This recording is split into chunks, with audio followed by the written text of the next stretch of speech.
అందరికీ నమస్కారం అండి. ఈరోజు మీకు ఒక అద్భుతమైన డాక్టర్ని ఇంట్రడ్యూస్ చేయబోతున్నాను. ఎవరు అనంటే డాక్టర్ బివిఎస్ చంద్రశేఖరం గారు. పెడియాట్రిక్స్ యూరాలజిస్ట్ సర్జన్ మనతో పాటు ఉన్నారు. అయితే చాలామంది పిల్లల్లో వాళ్ళ పిల్లల ప్రైవేట్ పార్ట్స్ ఎక్కడ ఏ చిన్న ప్రాబ్లమ్ వచ్చినా కూడా పేరెంట్స్ చాలా టెన్షన్ పడిపోతూ ఉంటారు. 10 మందికి తెలియకూడదు అని అనుకుంటూ ఉంటారు. చాలామందికి టెస్టికల్స్ అంటే వృషణాలు కడుపులో ఉండిపోయి బయటికి రాకుండా ఉంటాయి. కొంతమందికి పినిస్ అంటే అంగం సరిగా లేకపోవడం, అంగంలో ఉండేటువంటి లోపాలు చాలా రకాలుగా ఉండే అవకాశం ఉంది. ఈవెన్ యూరినరీ వే ఏదైతే ఉందో ఆ వే కూడా ప్రాపర్ ప్లేస్‌లో ఉండకుండా వేరే ప్లేస్‌లో ఉండడం. ఇలాంటివి జనరల్‌గా ఎన్నో చూస్తూ ఉంటాం. కానీ ఆ తల్లిదండ్రుల బాధ, పిల్లల బాధ వర్ణనాతీతంగా ఉంటుంది. దానికి ద బెస్ట్ డాక్టర్ ఎవరైనా అని మనం వెతికినప్పుడు చాలా సార్లు మనకు కనిపించే అవకాశం ఉండదు. అలాంటి ప్రాబ్లమ్స్ ఉన్న వాళ్ళకి ఈరోజు ఈ ఇంటర్వ్యూ ఒక మంచి కనువిప్పుగా ఉంటుంది. చాలా ఇన్ఫర్మేటివ్‌గా ఉంటుంది. ముందైతే డాక్టర్ గారికి వెల్కమ్ చెప్పేద్దానండి. సార్ నమస్కారం అండి. నమస్కారం. మీ ప్రీవియస్ ఇంటర్వ్యూ ఒకటి చూశాను నేను. అప్పటి నుంచి మీ నెంబర్ కోసం నేను చాలా తాపత్రయపడ్డాను. మీతో ఒక మంచి కాన్వర్జేషన్ చేయాలని. ఎవరో ఒక ఆయన పుణ్యం కట్టుకున్నారు మీ నెంబర్ నాకిచ్చి. సో ఫైనల్లీ ఈరోజు మిమ్మల్ని పాడ్కాస్ట్లో కూర్చోబెట్టగలిగే అవకాశం, ప్రజలకు మంచి ఇన్ఫర్మేషన్ ఇవ్వగలిగే ఒక సమయం నాకు భగవంతుడు కల్పించాడని అనుకుంటున్నాను నేను. చాలా సంతోషం. Thank you sir. Thank you so much really for your time particularly. ఎందుకంటే పొద్దున్న లేస్తే ఆయన సర్జరీలోనే బిజీగా ఉండే ఆయన ఇంటర్వ్యూ కోసం అని అడిగితే ఇంటర్వ్యూ కోసం టైం ఎక్కడదమ్మా అన్నారు. సో మీరు టైం తీసుకుని రావడం చాలా సంతోషం సార్ నిజంగా. సార్ యాక్చువల్లీ మీరు double gold medalist. Basically gold medal సాధించాలి అని అంటే యూపీఎస్సీ లాగానే ఒక బర్నింగ్ ఉండాలా, ఒక కసి పట్టుదల ఉండాలంటారా మీ ఉద్దేశ ప్రకారం? ఎలా సాధించగలిగారు? గోల్డ్ మెడల్ ఒకటి ఎంబీబీఎస్లో వచ్చింది ఉస్మానియాలో. రెండోది ఎయిమ్స్లో నేను పీడియాట్రిక్ సర్జరీ సూపర్ స్పెషాలిటీ చేసినప్పుడు దాని ఫైనల్ ఎగ్జామ్లో best outgoing paediatric surgical resident. First of course కష్టపడి చదివి అంటే మార్కుల కోసం క్వశ్చన్స్కి ఆన్సర్స్ చదవడమే కాకుండా టెక్స్ట్ బుక్ మొత్తం చదివి, ఎందుకంటే క్వశ్చన్స్ ఒక్కొక్కసారి కొంచెం ట్విస్ట్ చేసి ఇచ్చినా కానీ మనం ఆన్సర్ చేయగలిగి ఉండాలి. సో అలా చదవడం వల్ల ఫస్ట్ గోల్డ్ మెడల్ వచ్చింది. సెకండ్ టైం ఎయిమ్స్లో నేను ఎక్స్పెక్ట్ చేయలేదు వస్తుందని. ఎందుకంటే వాళ్ళు రకరకాలుగా అసెస్ చేస్తారు. మన ట్రైనింగ్ అప్పుడు ఎంత సిన్సియర్గా మనం వర్క్ చేసామని, వార్డ్స్లో ఎంత సిన్సియర్గా డ్యూటీలో ఉన్నామని, తర్వాత పేషెంట్ కేర్ ఎలా ఉందని, తర్వాత అకాడమిక్ వర్క్ ఎలా చేశామని, రీసెర్చ్ ఎలా చేశామని, పబ్లికేషన్స్ ఏమైనా చేశామా, మనకు థీసిస్ ఉంటుంది. We have to submit 2 thesis submit చేయాలి మేము ఎయిమ్స్లో. అన్ని చోట్ల ఒకటే ఉంటే మాకు 2 థీసిస్ ఉండేది. సో ఆ 2 థీసిస్ ఎలా సబ్మిట్ చేశాము అంటే దాంట్లో ఎక్స్పెరిమెంటల్ స్టడీస్ ఎలా చేసి దాంట్లో రిజల్ట్స్ ఎలా వచ్చాయి, వాటి ప్లానింగ్ ఎలా చేసాము. అఫ్ కోర్స్ ఫైనల్గా మనకేమన్నా ఒక ఆపరేషన్ చేయమని ఇస్తే మనం చేయగలుగుతున్నామా జాగ్రత్తగా లేదా, అండ్ దెన్ ఎగ్జామ్లో మన మార్క్స్, మన ఫైనల్ ఎగ్జామినేషన్లో ప్రాక్టికల్స్ అండ్ థియరీలో మన మార్క్స్, ఇవన్నీ కలిపి వాళ్ళు ఒక డిపార్ట్మెంట్ మొత్తం కూర్చుని వాళ్ళు అనలైజ్ చేసి ఫైనల్గా డిసైడ్ చేస్తారు ఎవరు క్యాండిడేట్ అనేది. Right. So that was a big thing. కానీ అప్పట్లో మీకు డాక్టర్ చదివేంత ఆర్థిక స్తోమత ఉందా అంటే ఏం చెప్తారు సార్? అప్పట్లో ఆర్థిక స్తోమత అవసరం లేదు డాక్టర్ చదవాలంటే లక్కీగా. సార్ ఇప్పుడు అవసరం కొంతవరకు ఉంది కానీ అప్పుడు అంత ఆర్థిక స్తోమత అవసరం ఉండేది కాదు. రైట్. పరీక్ష రాసి మనము ఎంట్రన్స్లో మంచి మార్కులు వస్తే, మంచి ర్యాంక్ వస్తే సార్ మనకి మంచి కాలేజీలో సీట్ వచ్చేసేది. నేను ఉస్మానియా మెడికల్ కాలేజీలో చేశాను ఎంబీబీఎస్. నాకు స్టేట్ 96th ర్యాంక్ వచ్చింది ఆంధ్ర, కంబైన్డ్ ఆంధ్ర ఎంసెట్లో. ఓకే. సో ఉస్మానియాలో చేశాను నేను MBBS. Osmania was the top college, అప్పుడు నెంబర్ 1 కాలేజ్. 150 సీట్స్ ఉండేవి మాకు. సో నేను ఉస్మానియాలో చేశాను. చేసినప్పుడు నేను మొత్తం 5 సంవత్సరాలకి 5.5 ఏళ్ళకి నేను కలిపి కట్టింది నాకు తెలిసి 900 రూపాయలు. Right. So it was free, completely free.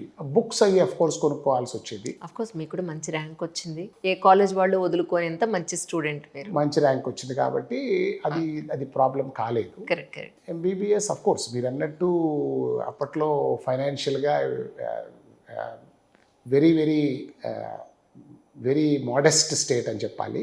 ఆ తర్వాత ఎయిమ్స్లో సీట్ రావడం వల్ల ఆ స్టైపెండ్ తోటి దాంతో మన ఇది గడిచిపోయింది. ప్రాబ్లం అవ్వలేదు ఇప్పుడు. సార్ అంటే పర్టికులర్గా ఈ స్పెషలైజేషన్ తీసుకోవడానికి కారణం ఏమిటండి? అప్పట్లో అంత లేదని అనుకుంటున్నాను, కానీ మీరు డేర్ చేశారు అవును అవును, అది నిజం, కదా. అది నిజం. ఇప్పుడు మాకు ఎంబీబీఎస్ అయిపోగానే మేము హౌస్ సర్జన్సీ ఇంటర్న్షిప్ అంటాము. House surgeoncy 1 year.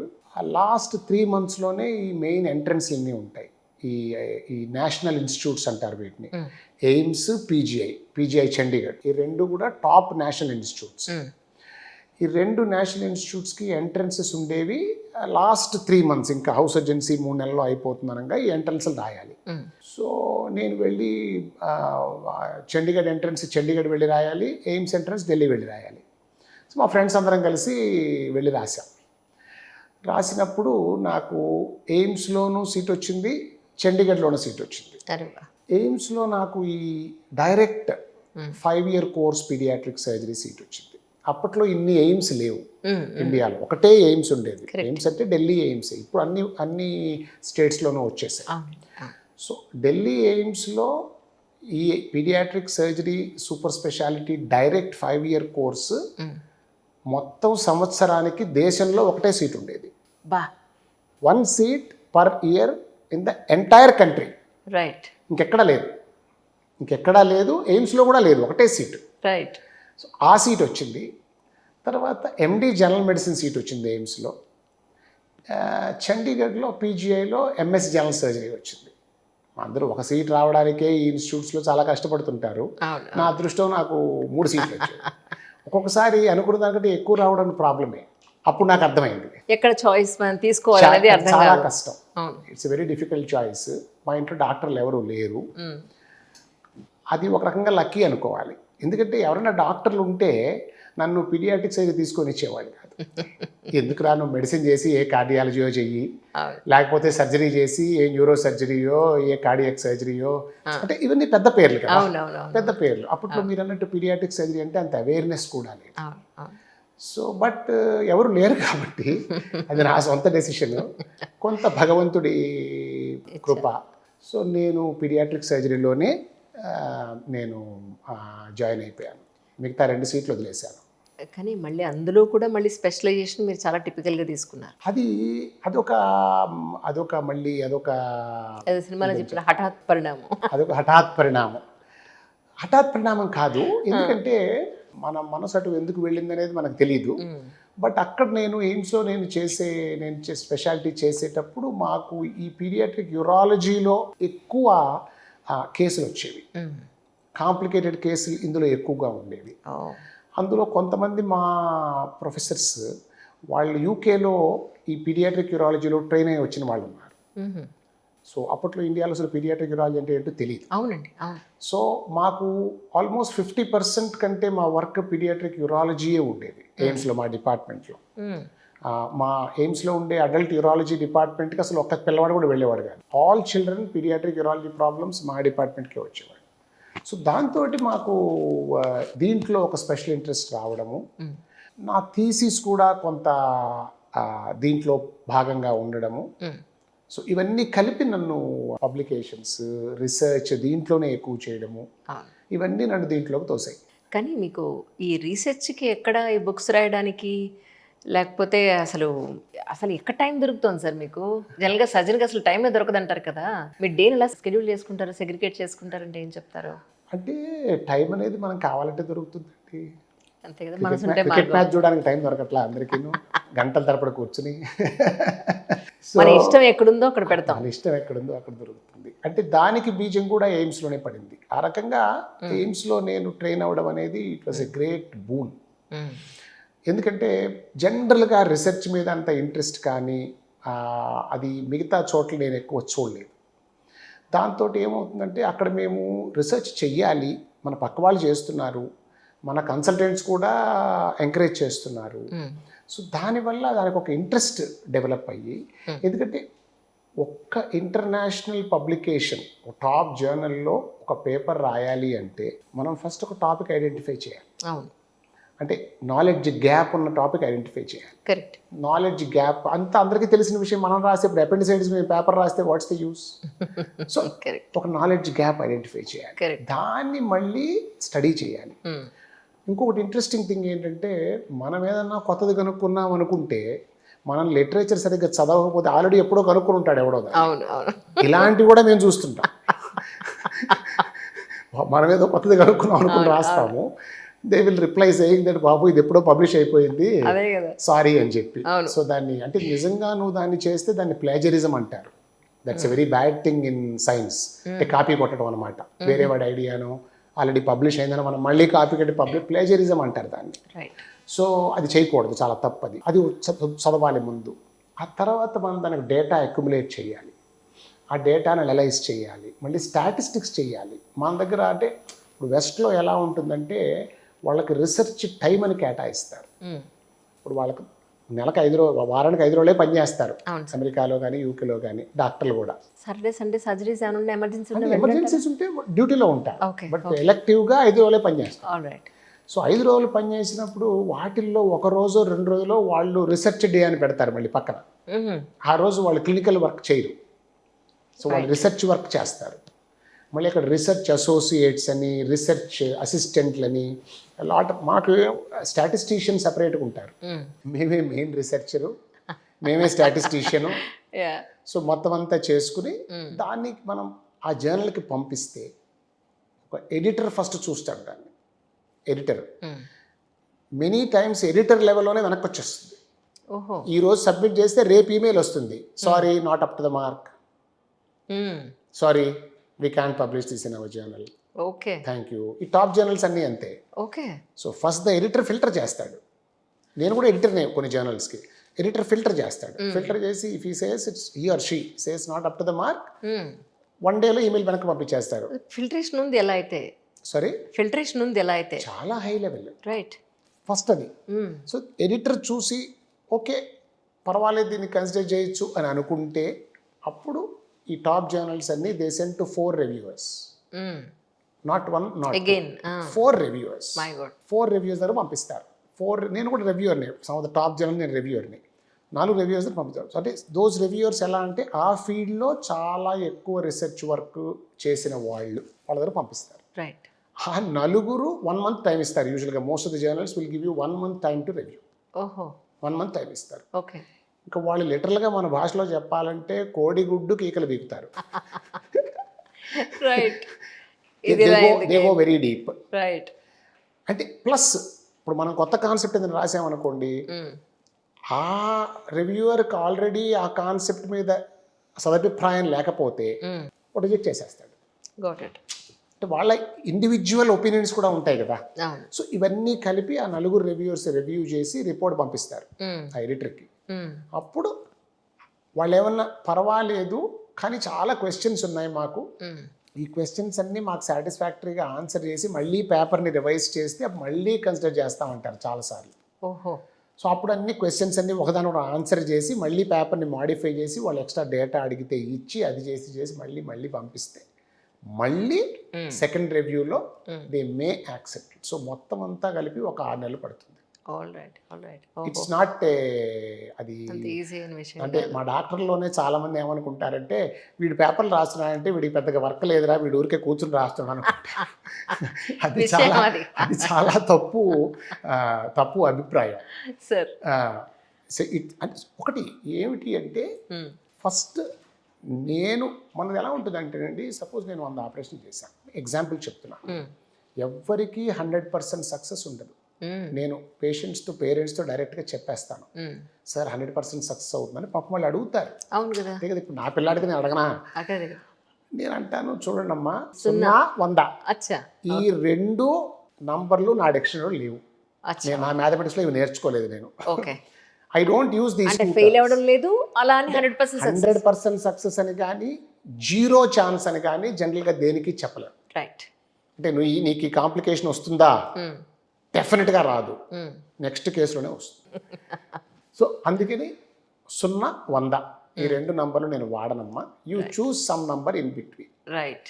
So some surgeries maybe 95% success, కొన్ని 98% ఉండొచ్చు. Our aim is to go as close to 100 as possible. కానీ కాంప్లికేషన్స్ ఆల్వేస్ దేర్, అందరికీ ఉంటాయి. ఇప్పుడు ఒక డ్రైవర్ ఎవడన్నా నేను 20 ఏళ్ళు డ్రైవ్ చేసి నాకు యాక్సిడెంట్ అవ్వలేదంటే ప్రాబ్లీ వాడు ఎప్పుడు డ్రైవ్ చేయలేదు. That's the only inference at least I will make from. అదే సార్, అంతే కదమ్మా. Correct correct. నేను 20 ఏళ్ళు డ్రైవ్ చేసి నాకు ఎప్పుడు నాకు యాక్సిడెంట్ అవ్వలేదంటే what does it mean? Right. అంటే నేను డ్రైవ్ చేయలేదని అర్థం. అయ్యో నారాయణ. డాక్టర్ అనుకోండి, సర్జన్ అనుకోండి, ఎస్పెషల్లీ ఎవరికైనా సరే 100% సక్సెస్ ఉండదు. సమ్ పర్సెంటేజ్ ఆఫ్ కాంప్లికేషన్స్ ఉంటాయి. మనం ఏంటంటే టువర్డ్స్ 100 వెళ్తుంటాం. Correct. We'll never touch 100 touch అయ్యే అవకాశం ఉండదు. అది నేచర్ కాదు. Nature doesn't allow. Nobody is perfect. Problem ఎక్కడ వస్తుందంటే, ఇప్పుడు నేనున్నాను, నా మైండ్ ఉంది. నా మైండ్ సెలెక్టివ్గా నా ఫెయిల్యూర్స్ని బ్లాక్ చేస్తుంది. I don't want to remember my failures. ఆ కేసు ఫెయిల్ అయినప్పుడు, కాంప్లికేషన్ వచ్చినప్పుడు నేను సఫర్ అవుతాను. As a human being, as a doctor నేను బాధపడతాను, నేను సఫర్ అవుతాను. అరే ఇట్లా ఏంది, టెన్స్ అవుతాను. నేను ఇంటికి రాగానే మా ఆవిడ అడుగుతుంది, ఈరోజు ఏమన్నా కాంప్లికేషన్స్ అయ్యాయా, అలాంటిది ఏదో అంత హౌ వాస్ ద డే అండి. She knows. అంటే ఇక్కడే ఉన్నారు, కాంప్లికేషన్ అయ్యాక అడుగుతుంది. అంటే అయిన రోజున నా మొహం తెలిసిపోతుంది. Right right. అయ్యో, if I have faced some problem నా మొహం తెలిసిపోతుంది. Okay okay. Actually we should not bring this home, but అది మనకు తెలియకుండా మనతో వచ్చేస్తుంది. అంటారండి. నాకు ఇది కూడా పెద్ద క్వశ్చన్ మార్కే. ఎందుకంటే ఆఫీస్ ఆలోచనలు ఇంటికి తీసుకురావద్దు, గుమ్మం బయటే వదిలేయాలంటే హౌ ఇట్స్ పాసిబుల్ అండి? ఎలా అవుతుంది? పాసిబుల్ కాదు. అంటే మన అనే మనిషితో షేర్ చేసుకోకుండా ఎలా ఉంటాం అసలు? ఒక మాట అది ఎందుకు అబద్ధమే అనిపిస్తుంది నాకైతే నిజంగా. ఉండలేము. ప్లస్ నేను ఇంటికి వచ్చేటప్పటికే నా మొహం మీద ప్రస్ఫుటంగా కనపడుతుంటుంది, వీడు ఈ రోజు ఏదో జరిగింది.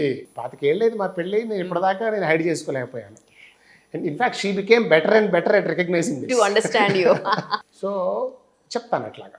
సో చెప్పింది ఏమవుతుందంటే ఆ టెన్షన్ వస్తుంది కదా. సరే అది కాంప్లికేషన్ సార్ట్ అవుట్ అయిపోతుంది. Most of the time sort out అయిపోతుంది. ఏదో ఒకట maybe we may need to do some small procedure. ఆ మధ్య ఒక విఐపి ఒక పేర్లు వద్దులేండి, వాళ్ళ పాపకి నేను సర్జరీ చేసినప్పుడు అంటే దీన్ని మేము విఐపి సిండ్రోమ్ అంటాం. మెడిసిన్లో దీనికి ఒక పేరు ఉంది, విఐపి సిండ్రోమ్ అంటాం. అంటే మీకు విఐపి పేషెంట్ వచ్చారంటే కాంప్లికేషన్ గ్యారంటీ. ఎందుకంటే మనం స్ట్రెస్ లో ఉంటాం. Entire hospital will be under stress. మనం సర్జరీ చేసేటప్పుడు we think we are taking extra care, yes, but we don't know that we are actually maybe kind of mental doing tensed. Exactly. So ఆ పాపకు చిన్న complication వచ్చింది. ఎక్స్పెక్టెడే, ముందే చెప్పానట రావచ్చండి అని.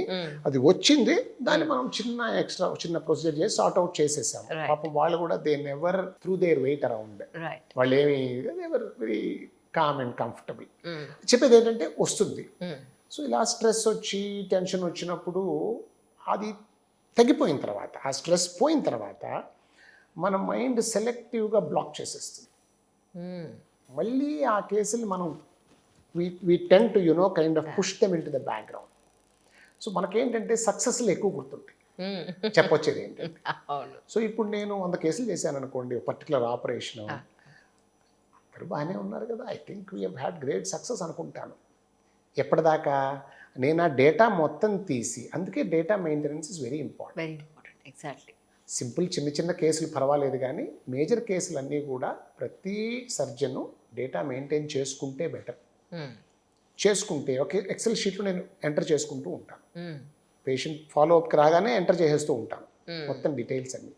So చేసినప్పుడు అప్పుడు ఏమవుతుందంటే, when we takeout the data analyse చేసినప్పుడు మనకు తెలుస్తుంది, ఓహో నాకు ఇన్ని కాంప్లికేషన్లు వచ్చాయా. సో మన మనసులో మనం అనుకున్న దానికి యాక్చువల్ రియాలిటీకి తేడా ఉంటుంది. కరెక్ట్. అది తెలుసుకోవాలంటే మనము మన డేటా మనం అనలైజ్ చేసుకోవాలి. కరెక్ట్. ఇంట్రోస్పెక్ట్ చేసుకోవాల్సిన అవసరం ఉంది. ఈవెన్ రియల్ లైఫ్ కూడా కదా సార్. మనం అనుకుంటాం మనం అన్ని కరెక్ట్ చేసేసాం, ఎక్కడా మన తప్పు లేదు అని మనకి మనం ఒక లేయర్ వేసుకుంటాం. నిజంగా లోపలికి వెళ్ళి చూస్తే ఎన్ని తప్పులు చేస్తాము, ఎన్ని మాటలు అంటాము, మన మిస్టేక్స్ లేకుండా ఎక్కడా ఉండవు. సో అది ఇంట్రోస్పెక్టివ్ అంటే మనల్ని మనం క్వశ్చన్ చేసుకోవడంలోనే. మా తాతయ్య గారిని ఎవరు సాయంత్రం అయినప్పుడు డైరీ రాయండిరా, యాజ్ ఇట్ ఈస్గా ఉన్నది ఉన్నట్టుగా రాస్తే మిమ్మల్ని మార్చుకోగలుగుతారు అని. ఇప్పుడు సీక్రెట్గా డైరీలన్నీ చదివేయడం ఇవన్నీ ఎక్కువైపోయి ఎవరు రాయట్లేదు, కానీ బట్ డైరీ రాయడం చాలా గొప్ప హ్యాబిట్, అది చాలా మంచి హ్యాబిట్. అబ్సల్యూట్లీ. మనల్ని మనం కరెక్ట్ చేసుకోగలుగుతాం. ఎలాగైతే మన లైఫ్లో మనము అంటే మన తప్పులు మనం తెలుసుకుని వాటిని రిపీట్ చేయకుండా, కరెక్ట్, మోస్ట్ ఇంపార్టెంట్ ఈజ్ తప్పులు చేయకుండా మనిషి ఉండడు, అవును, వాటిని రిపీట్ చేయకపోతే అమేజింగ్, నేర్చుకున్నట్టే. కరెక్ట్. ప్రతి తప్పు నుంచి మనం నేర్చుకోవాలి. సో అలా చెయ్యాలి అంటే ముందు ఫస్ట్ నేను ఆ బుక్లో రాశాను, అంటే హైపోస్పేడియాస్ అనే కాన్సెప్ట్లో రాశాను, ఆ Yes. పర్టికులర్ ఆపరేషన్లో ఎస్ సార్. బుక్లో రాశాను. 3 స్టెప్స్ ఉన్నాయి కాంప్లికేషన్స్ని అవాయిడ్ చేయడానికి. ఒకటి యాక్సెప్టెన్స్. ఫస్ట్ మనము యాక్సెప్ట్ చేయాలి. మనకు ఓకే నా రిజల్ట్ బాగలేదు లేదా నాకు ఈ కాంప్లికేషన్ వస్తోంది అని మనం యాక్సెప్ట్ చేయాలి. 2 దాన్ని analysis. 3 A's, AAA, acceptance, then analysis. నాకు ఎందుకు వచ్చింది ఈ కాంప్లికేషన్, నేను ఎక్కడ తప్పు చేశాను, correct. Where did I go wrong. 3 avoidance. ఆ తప్పు మళ్ళీ జరగకుండా అవాయిడ్ చేసుకోవడం, మనల్ని మనం సరిదిద్దుకోవడం. ఈ 3 చేయాలంటే ముందు మనకి ప్రాబ్లమ్స్ వస్తున్నాయని తెలియాలి, మన సక్సెస్ రేట్ ఎంతో మనకు తెలియాలి. కరెక్ట్. సో అది ఒక్కటి ఫస్ట్ థింగ్, డేటా. కరెక్ట్. దాని తర్వాత ఆ డేటా ఫస్ట్ మనకి యూస్ఫుల్ అవుతుంది. కరెక్ట్. ఆ తర్వాత ఆ డేటా మనం ప్రపంచానికి చెప్పడం వల్ల, అంటే ఇప్పుడు ఈ పబ్లికేషన్లు కానీ ప్రెజెంటేషన్లు కానీ, ఎస్. ఇప్పుడు కాన్ఫరెన్స్కి వెళ్తుంటాము, we give talks, we present our data. Even మీ సర్జరీ కూడా మీరు లైవ్ వీడియో చూపించారు లైవ్ కదా. చూపిస్తాము, లైవ్ సర్జరీస్ చూపిస్తాము. సో ఇది చేసినందువల్ల ఏమవుతుందంటే నా నుంచి ప్రపంచం నేను ఎలాగైతే వేరే వాళ్ళ దగ్గర నుంచి సర్జరీ నేర్చుకున్నానో అలాగే నా ఎక్స్పీరియన్స్ నుంచి వేరే వాళ్ళు నేర్చుకున్నాడు. మళ్ళీ వాడు కూడా అవే తప్పులు చేసి వాటి నుంచి వాడు నేర్చుకునేటప్పటికీ నేనేమంటానంటే better to learn from others mistakes than our own mistake. Correct. Correct. ఒరే నేను ఈ తప్పు చేశానురా, నాకు దీనివల్ల ఈ కాంప్లికేషన్ వచ్చింది, నేను ఇలా నా పద్ధతి మార్చుకున్నానని ఒకరు పబ్లిష్ చేస్తే ఆ ఆర్టికల్ మనం చదివితే అమ్మయ్యా మనం కూడా ఈ తప్పు చేయకూడదు. కరెక్ట్. సో అలా ఒక రకంగా మనం వేరే వాళ్ళకు కూడా హెల్ప్ చేస్తాం. కరెక్ట్. సో సైన్స్ అనేది ఇట్ ఈస్ అంటే ఇప్పుడు we stand on the shoulders of giants అంటారు. కరెక్ట్. మనం ఎక్కువ దూరం చూడగలుగుతున్నాం ఈ రోజు అంటే మనం ఒక జైంట్ షోల్డర్స్ మీద నుంచున్నాం. అంటే ఆ జైంట్స్ ఎవరంటే మన టీచర్స్, మనం ఎవరి దగ్గర నుంచి నేర్చుకున్నాం, వాళ్ళ ఎక్స్పీరియన్సెస్ మనకు ఉపయోగపడ్డాయి. సో అది మనము మన ఎక్స్పీరియన్సెస్ వేరే వాళ్ళకి ఉపయోగపడాలి. కరెక్ట్. ఉపయోగపడాలంటే మనం this is the only way, we have to share our experience. వేరే వాడు సార్ మీ దగ్గర చూశాను సార్, మాకు చాలామంది చెప్తారు మేము ఆపరేషన్ చూసామండి, మేము ఇట్లా తప్పు చేస్తున్నాం అప్పటిదాకా, మేము సరిదిద్దుకున్నాం మమ్మల్ని మేము అని చెప్పి. So that is doctor Guruva Reddy గారు ఉన్నారు కదా, ఆయన నా ఫస్ట్ ఇంటర్వ్యూలో చెప్పారు, అంజలి నా ఫస్ట్ సర్జరీలో నేను చేసిన మిస్టేక్ ఏంటంటే మొకాళ్ళది సర్జరీ అయిపోయింది, సూపర్ సక్సెస్ అనుకున్నాం, తెర చూస్తే కాళ్ళ కాఫ్ మజిల్ నుంచి బ్లడ్ క్లాట్ అయింది ఆవిడకి, మేము గుర్తించలేకపోయాం, ఆ క్లాట్స్ హార్ట్ బ్రెయిన్ వరకు వెళ్ళిపోతాయి, ఫెయిల్ అయింది అక్కడ. సో తర్వాత మిస్టేక్ అని తెలుసుకున్నాను, 10 మందికి ఉపయోగపడాలని నీకు ఇంటర్వ్యూలో చెప్తున్నాను అన్నారు. అఫ్కోర్స్ అది ఎప్పుడో జరిగిపోయింది, అయినా కూడా ఇన్నాళ్ళ తర్వాత కూడా ఆయన అంత ఓపెన్గా చెప్పడం అనేది గొప్ప విషయం అంట. అవును, అంత గొప్ప వాళ్ళు అలాంటి మాట చెప్పడం చాలా గొప్ప విషయం. నిజం నిజం, చాలా గొప్ప విషయం. అబ్సల్యూట్లీ. అలాగా మీరు చెప్పడం, మన అనుభవాలు మన పిల్లలకి ఎలా ఉపయోగపడతాయి, మన పెద్దవాళ్ళ అనుభవాలు మనకు ఎలా ఉపయోగపడతాయో. పిల్లలు ఏదో అడుగుతారు, ఒరే ఆ దారిలో వెళ్ళకరా, నేనేదో ట్రై చేసి నేను దెబ్బతిన్నాను మనం చెప్తామా లేదా? అవునవును. లేకపోతే నువ్వు కూడా వెళ్ళి దెబ్బతాక నేర్చుకో అని అన్నాం కదా. అలాగే మనం అంటే ఇవి చాలా ఇంట్రెస్టింగ్గా ఉంటాయండి. నేను ఈ చిన్న పిల్లల్లో లాప్రోస్కోపిక్ పైలోప్లాస్టీ, చిన్న బేబీస్లో లెస్ దెన్ 1 year బేబీస్లో kidney surgery by laparoscopy, keyhole surgery, చిన్న చిన్న హోల్స్ తోటి. అది దాంట్లో నేను ఇప్పుడు I have got the largest number in the world. I know sir. దాంట్లో మన తెలుగు వాళ్ళలో you are the first person అని చెప్తారు. సో దాని మీద నేను పేపర్ పబ్లిష్ చేశాను, ఈ టాప్ జర్నల్లో పబ్లిష్ చేశాను. ఇది ఎప్పుడు 10 ఏళ్ళు నేను పబ్లిష్ చేసిన తర్వాత నాకు అబ్రహాం చెరియన్ అని ఒక ఫ్రెండ్ ఉన్నాడు, అతను తెలుగు ఇండియనే, he is a paediatric urologist in London. Okay, మంచి ఫ్రెండ్ అతను. కాన్ఫరెన్స్లో అక్కడ కలుసుకుంటూ we share the same interests. అతను నన్ను ఒక మీటింగ్లో కలిసి VVS thank you so much ఆ పేపర్ పబ్లిష్ చేసేందుకు అన్నాడు. నేను అన్నాను, పేపర్ పబ్లిష్ చేస్తే కంగ్రాచులేట్ చేయాలి, నా పేపర్ పబ్లిష్ థ్యాంక్స్ ఏమిటి అన్నాను. రైట్. చాలా ఇంట్రెస్టింగ్ థింగ్ చెప్పాడు. అక్కడ అతను ఏమిటంటే ఈ చిన్న బేబీస్లో లాప్రోస్కోపిక్ ఈ పైలోప్లాస్టీ ఆపరేషన్ చేయాలని అతను అనుకుంటున్నట్ట. కానీ వాళ్ళ సిస్టంలో ఎలా అంటే సిస్టమ్ గురించి చెప్తున్నా, వాళ్ళ సిస్టంలో ఎలా ఉంటుందంటే దీనికి వాడు ఒక ప్రెసిడెన్స్ చూపించాలి. ఆహా, రైట్. అంటే ఇది ఇప్పటిదాకా అక్కడ ఎవరూ చేయలేదు, ఇతను చేయాలనుకుంటున్నాడు, అప్రూవల్ కావాలి కదా. అది సేఫ్ సక్సెస్ఫుల్ అని అతను ఒక ప్రెసిడెన్స్ చూపించగలిగితే ఓ వాళ్ళు they will allow him to do. Right, అది మీరు ఇక్కడ చేసేసినట్టున్నారు. నా పేపర్ చూపించాడు, వీడు 100 కేసుల కంటే ఎక్కువ చేశాడండి, That's amazing. Published in top journal, is got good results, that's amazing. అంతే. ఇంకేం కావాలి? ఏదో కోర్టు కేసులో సో సంవత్సరంలో సో కేసు జరిగింది, ఆ తీర్పుని అప్పుడులా బట్టి. జరిగింది, ఇప్పుడు ఇలా మనం చేయాలన్నట్టుగా మీరు ఆల్రెడీ పాపం వాళ్ళకి ఒక స్టాంప్ వేసి ఇచ్చారు. అవును. సో ఎవరికి మన ఎక్స్పీరియన్స్ ఎవరికి ఉపయోగపడుతుందో. ఎప్పుడు ఎలా ఉపయోగపడుతుందో మనకు తెలియదు. Amazing, true. సో ఇన్ఫ్యాక్ట్ ఇంకొక ఇంట్రెస్టింగ్ థింగ్ ఏంటంటే ఇప్పుడు నేను ఆపరేట్ చేస్తుంటాను. నేను ఆపరేట్ చేస్తున్నప్పుడు నా ఫోన్ నా సెక్రటరీ దగ్గరే ఉంటుంది. ఆ, తను ఉండగా నా మిస్సెస్ ఉండగానే చెప్తున్నాను, తన కాల్స్ కూడా నేను తీసుకోను. ఎవరు కాల్ చేసినా నేను యూజువల్గా I don't like to answer when I'm operate. చాలా మంది ఆపరేషన్ చేస్తూనే మాట్లాడతారండి. నేను మామూలుగా ఏదో మాట్లాడడం వేరు, కాల్స్ ఆన్సర్ చేయను.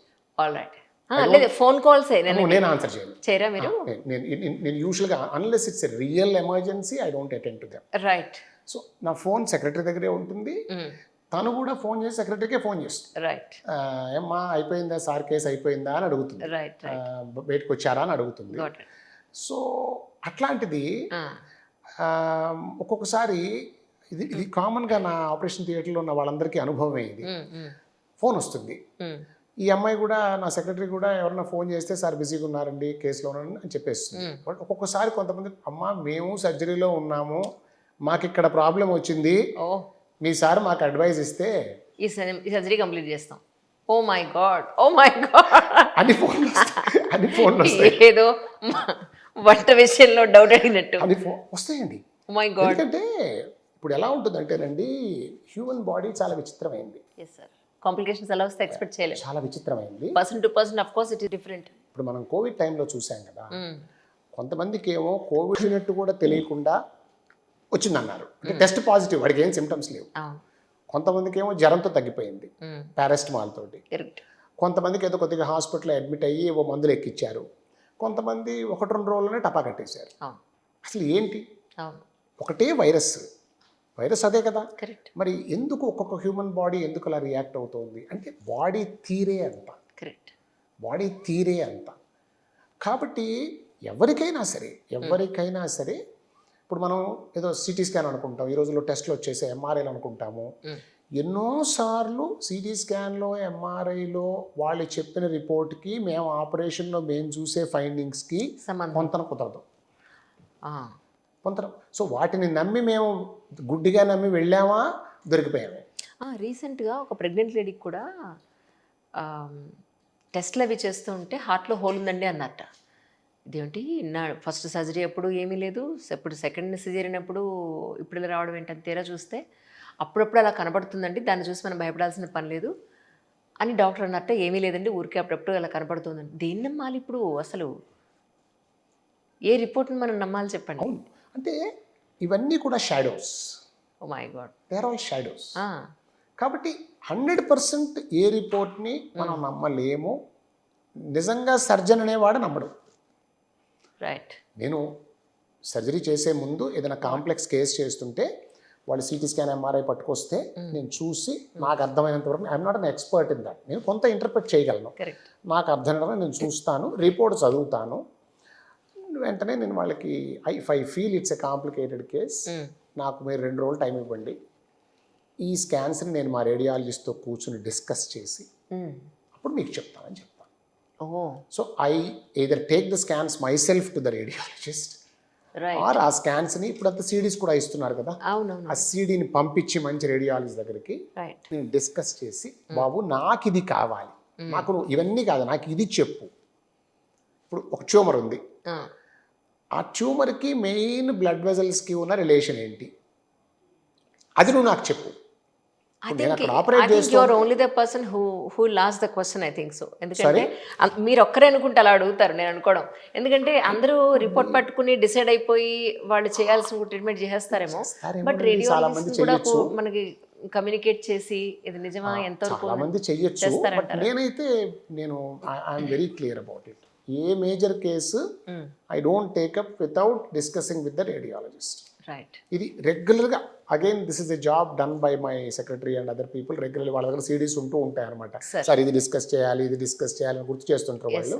సో వాళ్ళకి ఫోన్లు చేసి, బాబు సిడీ అందిందా, వాళ్ళు దాన్ని చూసి, అవసరమైతే నేను వెళ్ళి వాళ్ళ దగ్గర కూర్చుని ఆ ఫిలిమ్స్ వాళ్ళతోటి ఆ మానిటర్ మీద చూసి అప్పుడు డిసైడ్ చేస్తాం ఏముంది ఏం లేదు. ఎందుకంటే ఇంకొకటి, పిల్లల్లో ప్రాబ్లం ఏంటంటే కంజెనిటల్ ప్రాబ్లమ్స్. మేము డీల్ చేసే మోస్ట్లీ కంజెనిటల్ ప్రాబ్లమ్స్. అడల్ట్ ప్రాబ్లమ్స్కి పీడియాట్రిక్ ప్రాబ్లమ్స్కి చాలా డిఫరెన్స్ ఉంది. Correct. A child is not a miniature adult అంటాం మేము రెగ్యులర్గా మేము చెప్పే మాట అది. సో ఇట్స్ లైక్ యూనో, ఒక పేరెంట్స్ అడిగితే నేను చెప్తానమాట, మీరు మీ వాచ్ రిపేర్ చేయాలండి, కార్ మెకానిక్ చేయగలడా? చేయలేడు కదా. సో మీరు వాచ్ మెకానిక్ దగ్గరికి వెళ్ళాలి. So we are like watch mechanics. Adult surgeons are more like A car mechanics are clock అనుకోవచ్చు, పెద్ద పెద్ద క్లాక్స్ అనుకోవచ్చు. సో వాట్ హ్యాపెన్స్ ఈస్, ఈ పీడియాట్రిక్లో ఇవి కంజెనిటల్ ప్రాబ్లమ్స్. అంటే కంజెనిటల్ అంటే వీటిని నేను సింపుల్గా పేరెంట్స్కి దే ఆర్ మ్యానుఫ్యాక్చరింగ్ డిఫెక్ట్స్ అని చెప్తాను. రైట్. పుట్టుకతో వచ్చేసాం. మ్యానుఫ్యాక్చరింగ్ డిఫెక్ట్స్ అంటే it's very simple way of putting it. Correct. And majority of them genetic కాదు. చాలామంది ఏంటంటే జెనెటిక్ అనుకుంటారు. జెనెటిక్ డిఫెక్ట్స్ తక్కువ.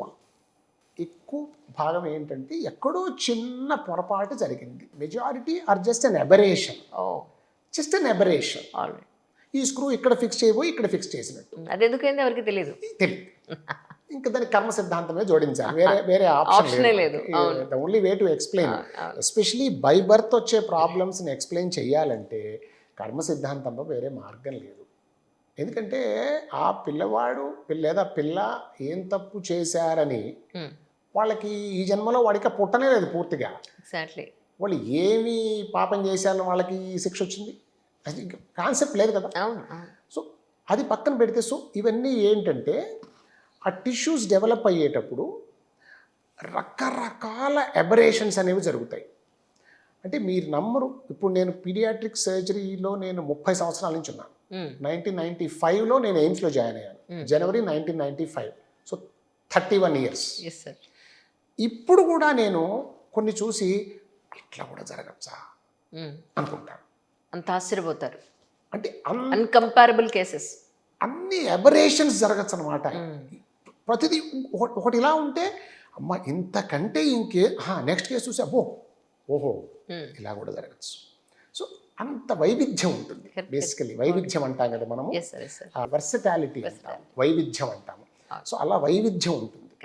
సో వీటి వల్ల ప్రాబ్లం ఏంటంటే, ఎందుకు ఆ మధ్యన కొలీగ్ ఒకతను సీనియర్ పర్సనే కలకత్తా నుంచి ఒక పేషెంట్ నాకు పంపించాడు.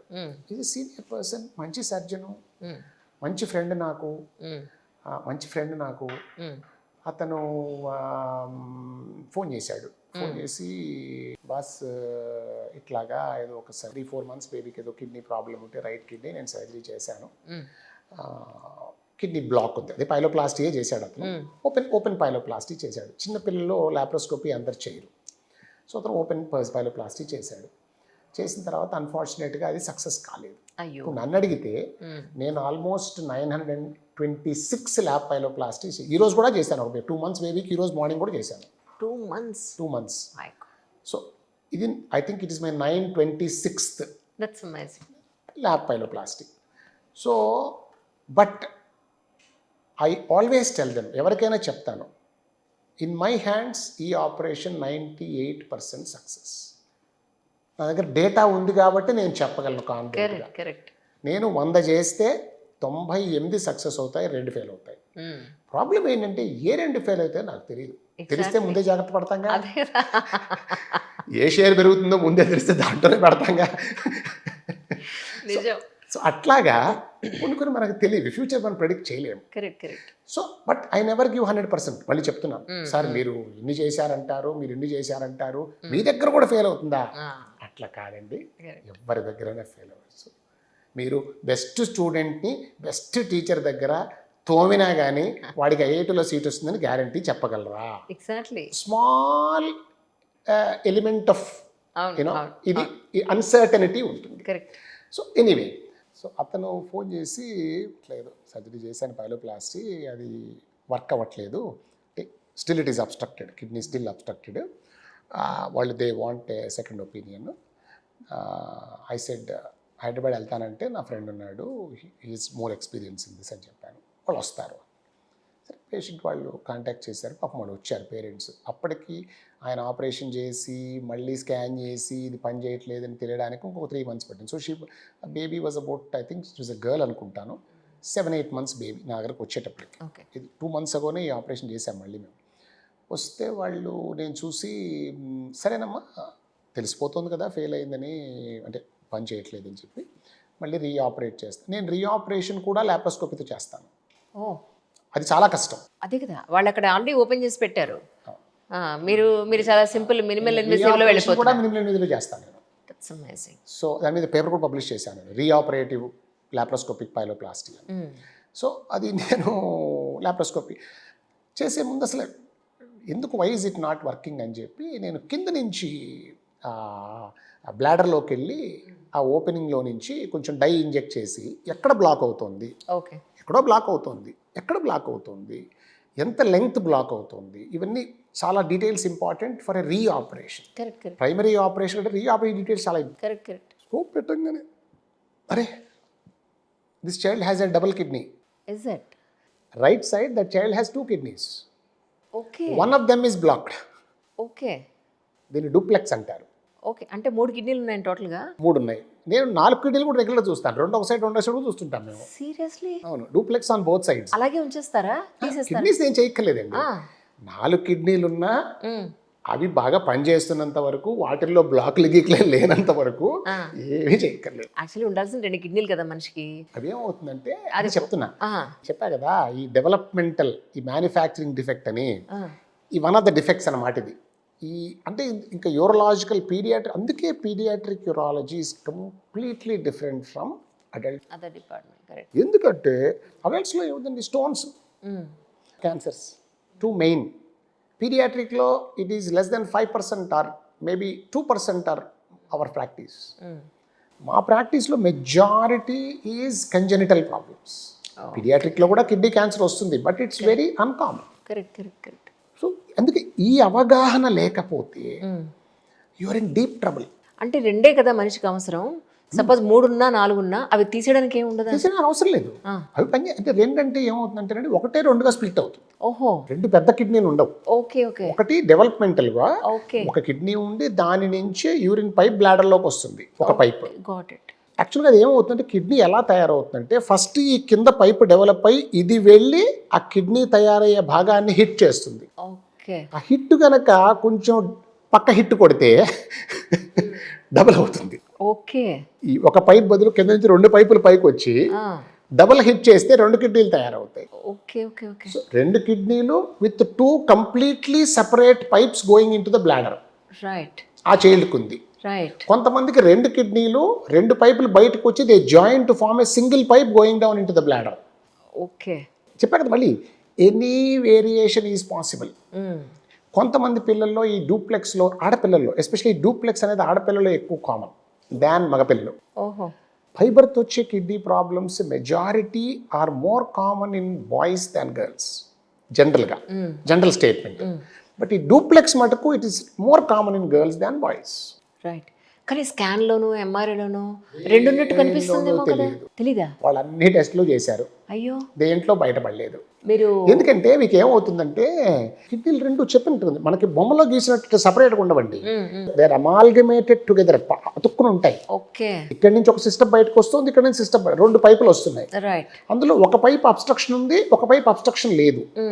సో ఈ అబ్స్ట్రక్షన్ లేని పైప్ యురెటర్ అంటారు బేబీస్లో, మనలో యురెటర్. ఒక చిన్న బేబీలో ఫర్ ఎగ్జాంపుల్ ఈరోజు నేను పైలోప్లాస్టీ చేశాను కదా ఒక 2 months బేబీకి, ఆ బేబీలో యురెటర్ ఏదైతే నేను బ్లాక్ కట్ చేసి మళ్ళీ స్టిచ్ చేశానో that diameter of that ureter approximately 1.5 mm ఉంటుంది. Okay, the inner diameter of that ureter 1.5 mm. Oh my God. Oh my God. 1.5 millimetres, 2 millimetres కూడా ఎక్కువే. అందులో చిన్నపిల్లలు చేయడం చాలా కష్టం కదా. సో మీకు ఎంఆర్ఐలో ఏం కనపడుతుంది? 1.5 మిల్లీమీటర్, అక్కడ అన్ని స్ట్రక్చర్స్ ఉంటాయి, ప్లస్ పక్కన ఇంకొక యూనిటర్ ఉంది, ఆ రెండు కూడా దూరం దూరం ఉండవు. ఇప్పుడు స్కాన్ ఇట్లా లో కలిపి కనపడదు, ఉంటాయి. మీకైనా కనిపించింది సార్ ఇప్పుడు? నేను బ్లాడర్లో స్కోప్ పెట్టా కదా, 2 హోల్స్ కనపడ్డాయి బ్లాడర్లో. రైట్ సైడే బ్లాడర్లో 2 హోల్స్ ఉన్నాయి, ఇటు తిప్పి చూస్తే లెఫ్ట్ సైడ్ ఒక హోల్ ఉంది. ఓహో. So left side there is a single kidney, right side double kidney ఉంది. వాటిల్లో ఒకటి అబ్స్ట్రక్ట్ అయింది. రైట్. సో ఇప్పుడు నా జాబ్ డబల్ జాబ్. అతను ఆపరేషన్ చేసి, అతనికి ఆపరేషన్ అప్పుడు ఏం ప్రాబ్లం ఏంటంటే, ఆపరేషన్ ఏదైతే వాపు ఉంటుందో కిడ్నీ, అంటే మన బ్లాక్ అయిన కిడ్నీ వాస్తుంది బెలూన్ లాగా. సో నువ్వు సర్జరీ చేసినప్పుడు ఆ కిడ్నీ దగ్గరికి వెళ్తావు, బ్లాక్ కట్ చేసి జాయిన్ చేసి బయటపడిపోతావు. అవును అవును. So you have a very limited vision. కొన్ని పాయింట్స్ మిస్ అయ్యారు వాళ్ళు. So absolutely. It's very limited vision ఉంటుంది. యాక్చువల్గా మనం ఇప్పుడు రెట్రాస్పెక్టివ్గా చూస్తే వాళ్ళు చేయించిన అల్ట్రాసౌండ్ స్కాన్లోను వేరే స్కాన్స్లోను there is indirect evidence that it may be double kidney. Indirect. ఆ రేడియాలజిస్టు రిపోర్ట్ చేయలేదు, ఆ న్యూక్లియర్ స్కాన్ వాళ్ళు రిపోర్ట్ చేయలేదు. ఇతను ఆపరేషన్ చేశాడు, పట్టుకున్నాడు, జాయిన్ చేశాడు, సంభవం అది బ్లాక్ అయింది. ఇప్పుడు నా ప్రాబ్లం ఏంటంటే, now I know that there are 2 ureters there. దీన్ని బాగు చేయబోయి దాన్ని డ్యామేజ్ చేయకూడదు నేను. ఎగ్జాక్ట్లీ. Correct correct. రెండు అతుక్కునే ఉంటాయి, రెండు అతుక్కునే ఉంటాయి. ఈ రెండు దూర దూరం ఉండవు, అతుక్కునే ఉంటాయి.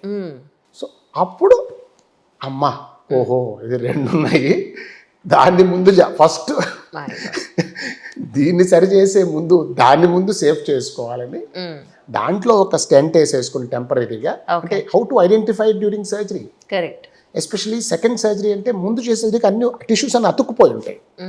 వాటిలో మనం సెపరేట్ చేసి చూసుకునేటప్పుడు there is a chance of damaging the normal ureter. కాబట్టి దాంట్లో ముందు ఒక క్యాథెటర్ వేసుకుని, సన్న పైప్ వేసుకుని, so that you can identify it at the time of surgery. Correct.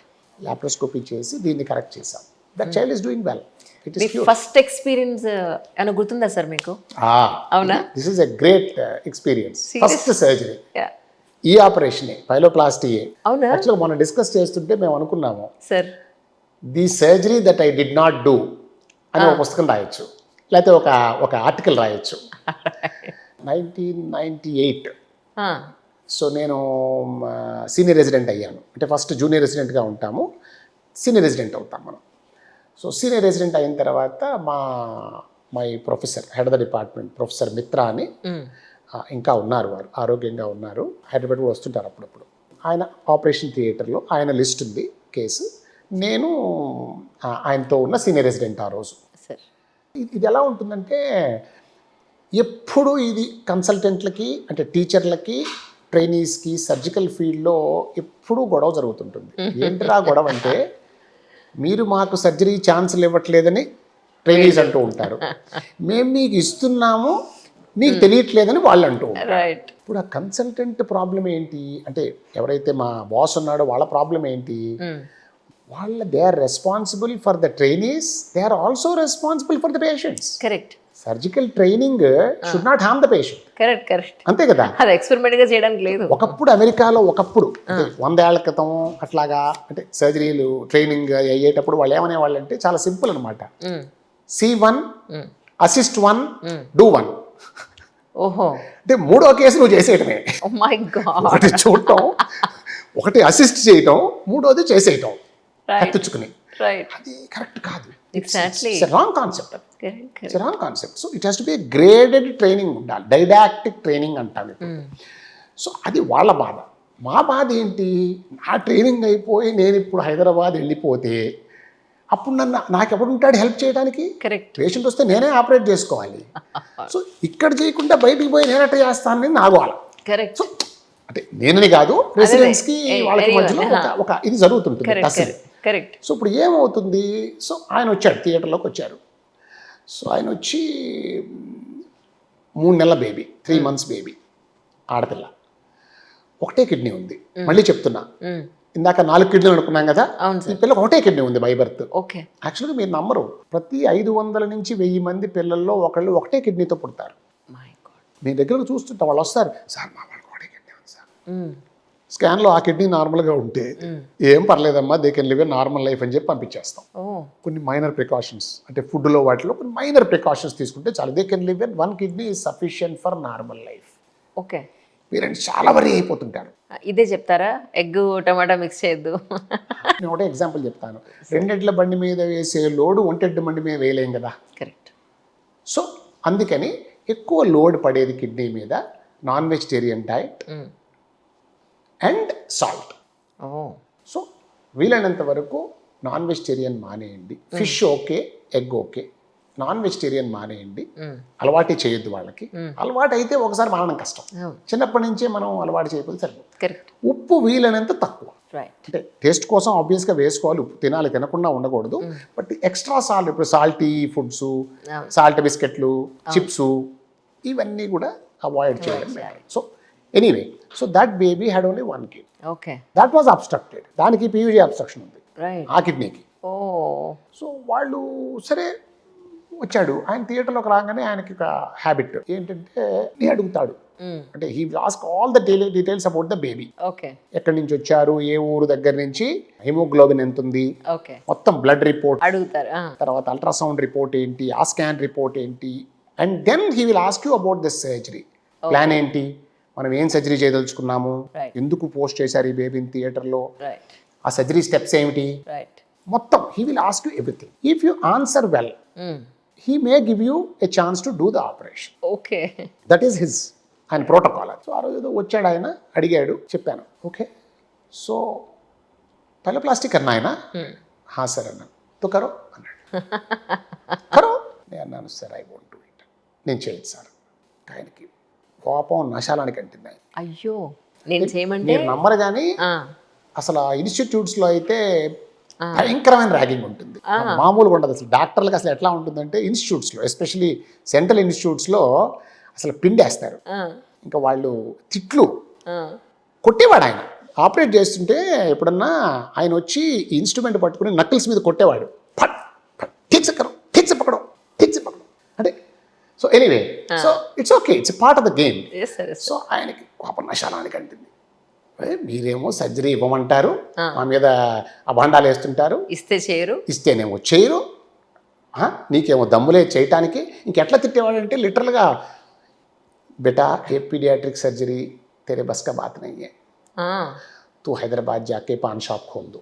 అయ్యో, వెరీ క్లియర్. అంటే तो हैदराबाद जाके पान शॉप खोल दो, ये सब तुम नहीं कर सकता అని లిటరల్గా థియేటర్లో నర్సులు ఉంటారు, ఎనెస్థెటిస్టులు ఉంటారు, తీసి పడేయడమే మనిషిని, ఎనెస్థీషియా లేడీ పీజీస్ ఉంటారు. వాళ్ళందరి ముందు మనకు అసలు బ్యాండ్ పడిపోతుంది అనమాట. తిట్టాడు తిట్టాడు తిట్టాడు. నేను అన్నాను, సార్ మీరే ఏమన్నా అనుకోండి, నేను చేయను సార్ ఈ ఆపరేషన్, మీరే చేయండి, నేను అసిస్ట్ చేస్తాను. ఎందుకు చేయమన్నాడు. దమ్ము లేదా ధైర్యం, సార్ అవన్నీ పక్కన పెట్టండి సార్, సింగిల్ కిడ్నీ సార్, చిన్న బేబీ, మీ అంత గ్రేట్ సర్జన్ ఆ బేబీకి దొరికింది. It is her luck. He was a great surgeon, is a great surgeon చెప్తున్నా కదా, గొప్ప సర్జన్ ఆయన. అలాంటిది నా ఫస్ట్ సర్జరీ ఆ బేబీ మీద ఎట చేయమంటారు సార్? అది ఫెయిల్ అయితే can I pardon my self? 2 కిడ్నీలు ఉంటే ఒకటేదో ఇదైనా రెండోది నడుస్తుంటుంది బండి. ఒకటే కిడ్నీ ఉన్నప్పుడు మీరు నన్ను how can you ask me to do that? నేను చెయ్యను సార్, మీరు తిట్టినా కొట్టినా నేను చెయ్యను, దేవుడా మీ ఇష్టం సార్, మీరే చెయ్యండి, నేను అసిస్ట్ చేస్తాను అంటే వచ్చాడు, చేశాడు. చివరిలో ఓపెన్ సర్జరీ, అప్పుడు ఓపెన్ చేసి మజిల్స్ అన్నీ ఓపెన్ చేసి కిడ్నీ మీదకి వెళ్ళి సర్జరీ చేసేసి మొత్తం అయిపోయిన తర్వాత బంతో కరేగా మెరే లియే అంటే క్లోజ్ చేయాలి కదా మజిల్స్, అది ఎవరేం చేయొచ్చు, అది క్లోజర్ అయ్యా జస్ట్ నేను చేస్తాను సార్, మీరు వెళ్ళి కాఫీ తాగండి sir, please go and have coffee. పెద్ద ఆయన please go and have coffee sir, I will close it for you. So తర్వాత ఆయన I believe he told everybody that ये बच्चा पेशेंट के लिए केयर करता है, पेशेंट के बारे में सोचता है, ये अच्छा है. He knew that what I was saying was right. ఆ టైం ఆయన కోపం వచ్చింది, తిట్టించాడు. తర్వాత ఆయనకి అర్థమైంది, ఓహో వీడు కరెక్టే కదా, ఫస్ట్ టైం సర్జరీ నేను ఇప్పటిదాకా చేయలేదు సార్, ఇది అసిస్ట్ చేశాను, బట్ నేను సొంతగా చేయలేదు. నేను సొంతగా చేసే operation maybe I may be successful, but how do you know? Patient మీద మీకున్న concern. So he was, and చూడండి కర్మ అంటే అదే, that is what karma gives you back. Correct correct. ఇప్పుడు అదే ఆపరేషన్లో నేను I have done one of the largest numbers in the world. Of course ఇప్పుడు లాప్రోస్కోపీ తోటి, అప్పుడు ఓపెన్ సర్జరీ చేసేవాళ్ళం, బట్ సర్జరీ అదే surgery, yes sir, same surgery. Correct. So the surgery which I did not do okay, was my first surgery. That's amazing, really that's amazing. ఇది గుర్తుపెట్టుకుంటే it's great experience. కానీ నేను ఒకటి విన్నాను sir, మీకోసం మీ family members కోసం మీరు ఏ పూజలు చేయరు, కానీ పేషెంట్ గురించి మాత్రం ఖడ్గమాలు చదువుకుని పెడతారు కదా మీరు సర్జరీకి, నిజమా? ఖడ్గమాలని కాదు కానీ డెఫినెట్గా నేను మెయిన్ స్టెప్స్ సర్జరీ చేసేటప్పుడు భగవంతుని తలుచుకుంటాను, డెఫినెట్గా తలుచుకుంటాను. మేజర్ స్టెప్స్ ఉంటాయి ప్రతి సర్జరీలో. ఎలా అంటేనండి, నా అలవాటు ఏంటంటే దాన్ని నేను స్టెప్స్ కింద విడగొట్టుకుంటాను నా మనసులోనే. విడగొట్టుకుని నేను నాతోటి ట్రైనింగ్కి వస్తుంటారు చాలామంది. ఇప్పుడు కరెంట్లీ బెంగళూరు నుంచి ఒక అమ్మాయి వచ్చింది నా దగ్గర. She's a qualified paediatric surgeon, చాలా సంవత్సరాల నుంచి ప్రాక్టీస్ చేస్తుంది. కొన్ని స్పెసిఫిక్ సర్జరీస్ నేర్చుకోవాలని ఇప్పుడు వచ్చి 10 days నా దగ్గర ఉంటున్నాను. అంటే she is attending everyday our hospital. So వాళ్ళని ఒకటే చెప్తాను, క్రిటికల్ స్టెప్స్లో be slow, be cautious, right. So there are some, అంటే మనం ఇప్పుడు కెమిస్ట్రీలో రేట్ లిమిటింగ్ స్టెప్స్ అంటారు. అంటే ఆ ఒక్క ఎంజైము అయిపోయిందంటే ఇంకా అది ఆగదు, ఇంకెళ్ళిపోతుంటుంది. రైట్. సో అట్లాగే we have some steps which are very critical in every surgery. It may be small surgery, it may be big surgery. అంటే మీకు ఏదైనా టార్గెట్ ఉంటుందా సార్, ఈ సర్జరీ ఇంత టైంలోనే కంప్లీట్ చేయాలి? ఆ టార్గెట్ నేను ఎప్పుడూ పెట్టుకోను. రైట్. ఇన్ఫ్యాక్ట్ ఈ రోజే నేను I was telling that girl, speed should come from experience. You should never fight for speed. I know that there may be surgeons who want to do fast. And in fact, anesthetists andaru kuda they like fast surgeons. I am not a slow surgeon. Yes. I know. I do it pretty fast. But that is not the aim. Adi aim kaadu. Right. అంటే ఆ స్టెప్స్ని నువ్వు అప్పటికే చాలాసార్లు ఆ surgery చేసున్నావు కాబట్టి నీకు ఆ anatomy, ఆ స్టెప్స్ అన్ని పర్ఫెక్ట్గా తెలుసు కాబట్టి అది it goes like a song. Expertise అయిపోయి సాంగ్లా వెళ్ళిపోతుంది, అలా టక్క టక్క టక్క టక్క టక్క వెళ్ళిపోతుంది. అన్ని సర్జరీలు అలా వెళ్ళవు మళ్ళీ. Correct correct. పైలోప్లాస్టీయే 900 పైన చేసినా నేను ఒక్కొక్కసారి I get stuck and I take more time. Nothing wrong about it, because see, for you that half an hour is just half an hour. For that patient that half an hour is life. Absolutely. So ఏదన్నా doubt ఉంటే ఏదన్నా ఉంటే అక్కడికక్కడే, see, you can't give again anesthesia to that child and bring back into the operating room. కదా. If you are not sure, make sure ఈ రోజు చెప్తున్నాను, spend 10 minutes more, half an hour more. Make sure that it has to be complete. At least నీ వైపు నుంచి you have not left any knots, loose ends. Correct. అంటే anaesthetist తోటి surgeon ముందే ఇంతసేపు సర్జరీ ఉంటుంది, సో అనస్థెషియా ఇన్ని గంటలు ఉండాలి చెప్తాము. కానీ ఏ అనస్థెటిస్ట్ సర్జన్ నమ్మడం. అంతేనండి, వాళ్ళకు గంటన్నర యాడ్ చేసుకుంటారా. నేను ఎట్లాగైతే తను మా మిస్సెస్ ఫోన్ చేస్తుంది, ఏమండి ఎంతసేపట్లో వస్తారంటుంది. అంటే అరగంటలో వచ్చేస్తానంటారు, అరగంటలో బయలుదేరతానంటాను హాస్పిటల్ నుంచి. She will never believe me. Similarly anaesthetist అనేవాడు నిజంగా వాడు ఎనస్థెటిస్ట్ అయితే వాడు ఏ సర్జన్ నమ్మడు. అంతేనంటారా? నమ్మడు. ఎందుకంటే ప్రతి surgeon they will over estimate themselves. అంతే. నేను 3 గంటలు చేస్తాను ఎప్పుడు చెప్పడు, వాడు అరగంటలో చేస్తానంటాడు. అది అబద్ధం.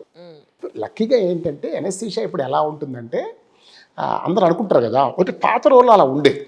అంటే ఇంక ఎనస్థీషియా ఇస్తే గంటల తరబడి ఉంటుంది, వాడు మొత్తలోనే ఉంటాడు ఒక రోజంతా అని. అట్లా ఉండదండి. ఇప్పుడు ఎట్లా ఉందంటే, ఈ మనం ఇచ్చే మెడికేషన్స్కి ఒక టైం స్పాన్ ఉంటుంది, వాటికి ఒక లైఫ్ ఉంటుంది, హాఫ్ లైఫ్ అంటాము. సో ఆ లైఫ్ అంటే 20 minutes ఉంటుంది, కొన్నిటికి హాఫ్ అన్ అవర్ ఉంటుంది, కొన్నిటికి ఫ్యూ మినిట్స్ ఉంటుంది. అది అయిపోగానే దాని ఎఫెక్ట్ పోతుంది, అంటే బాడీ నుంచి ఎలిమినేట్ అయిపోతుంది.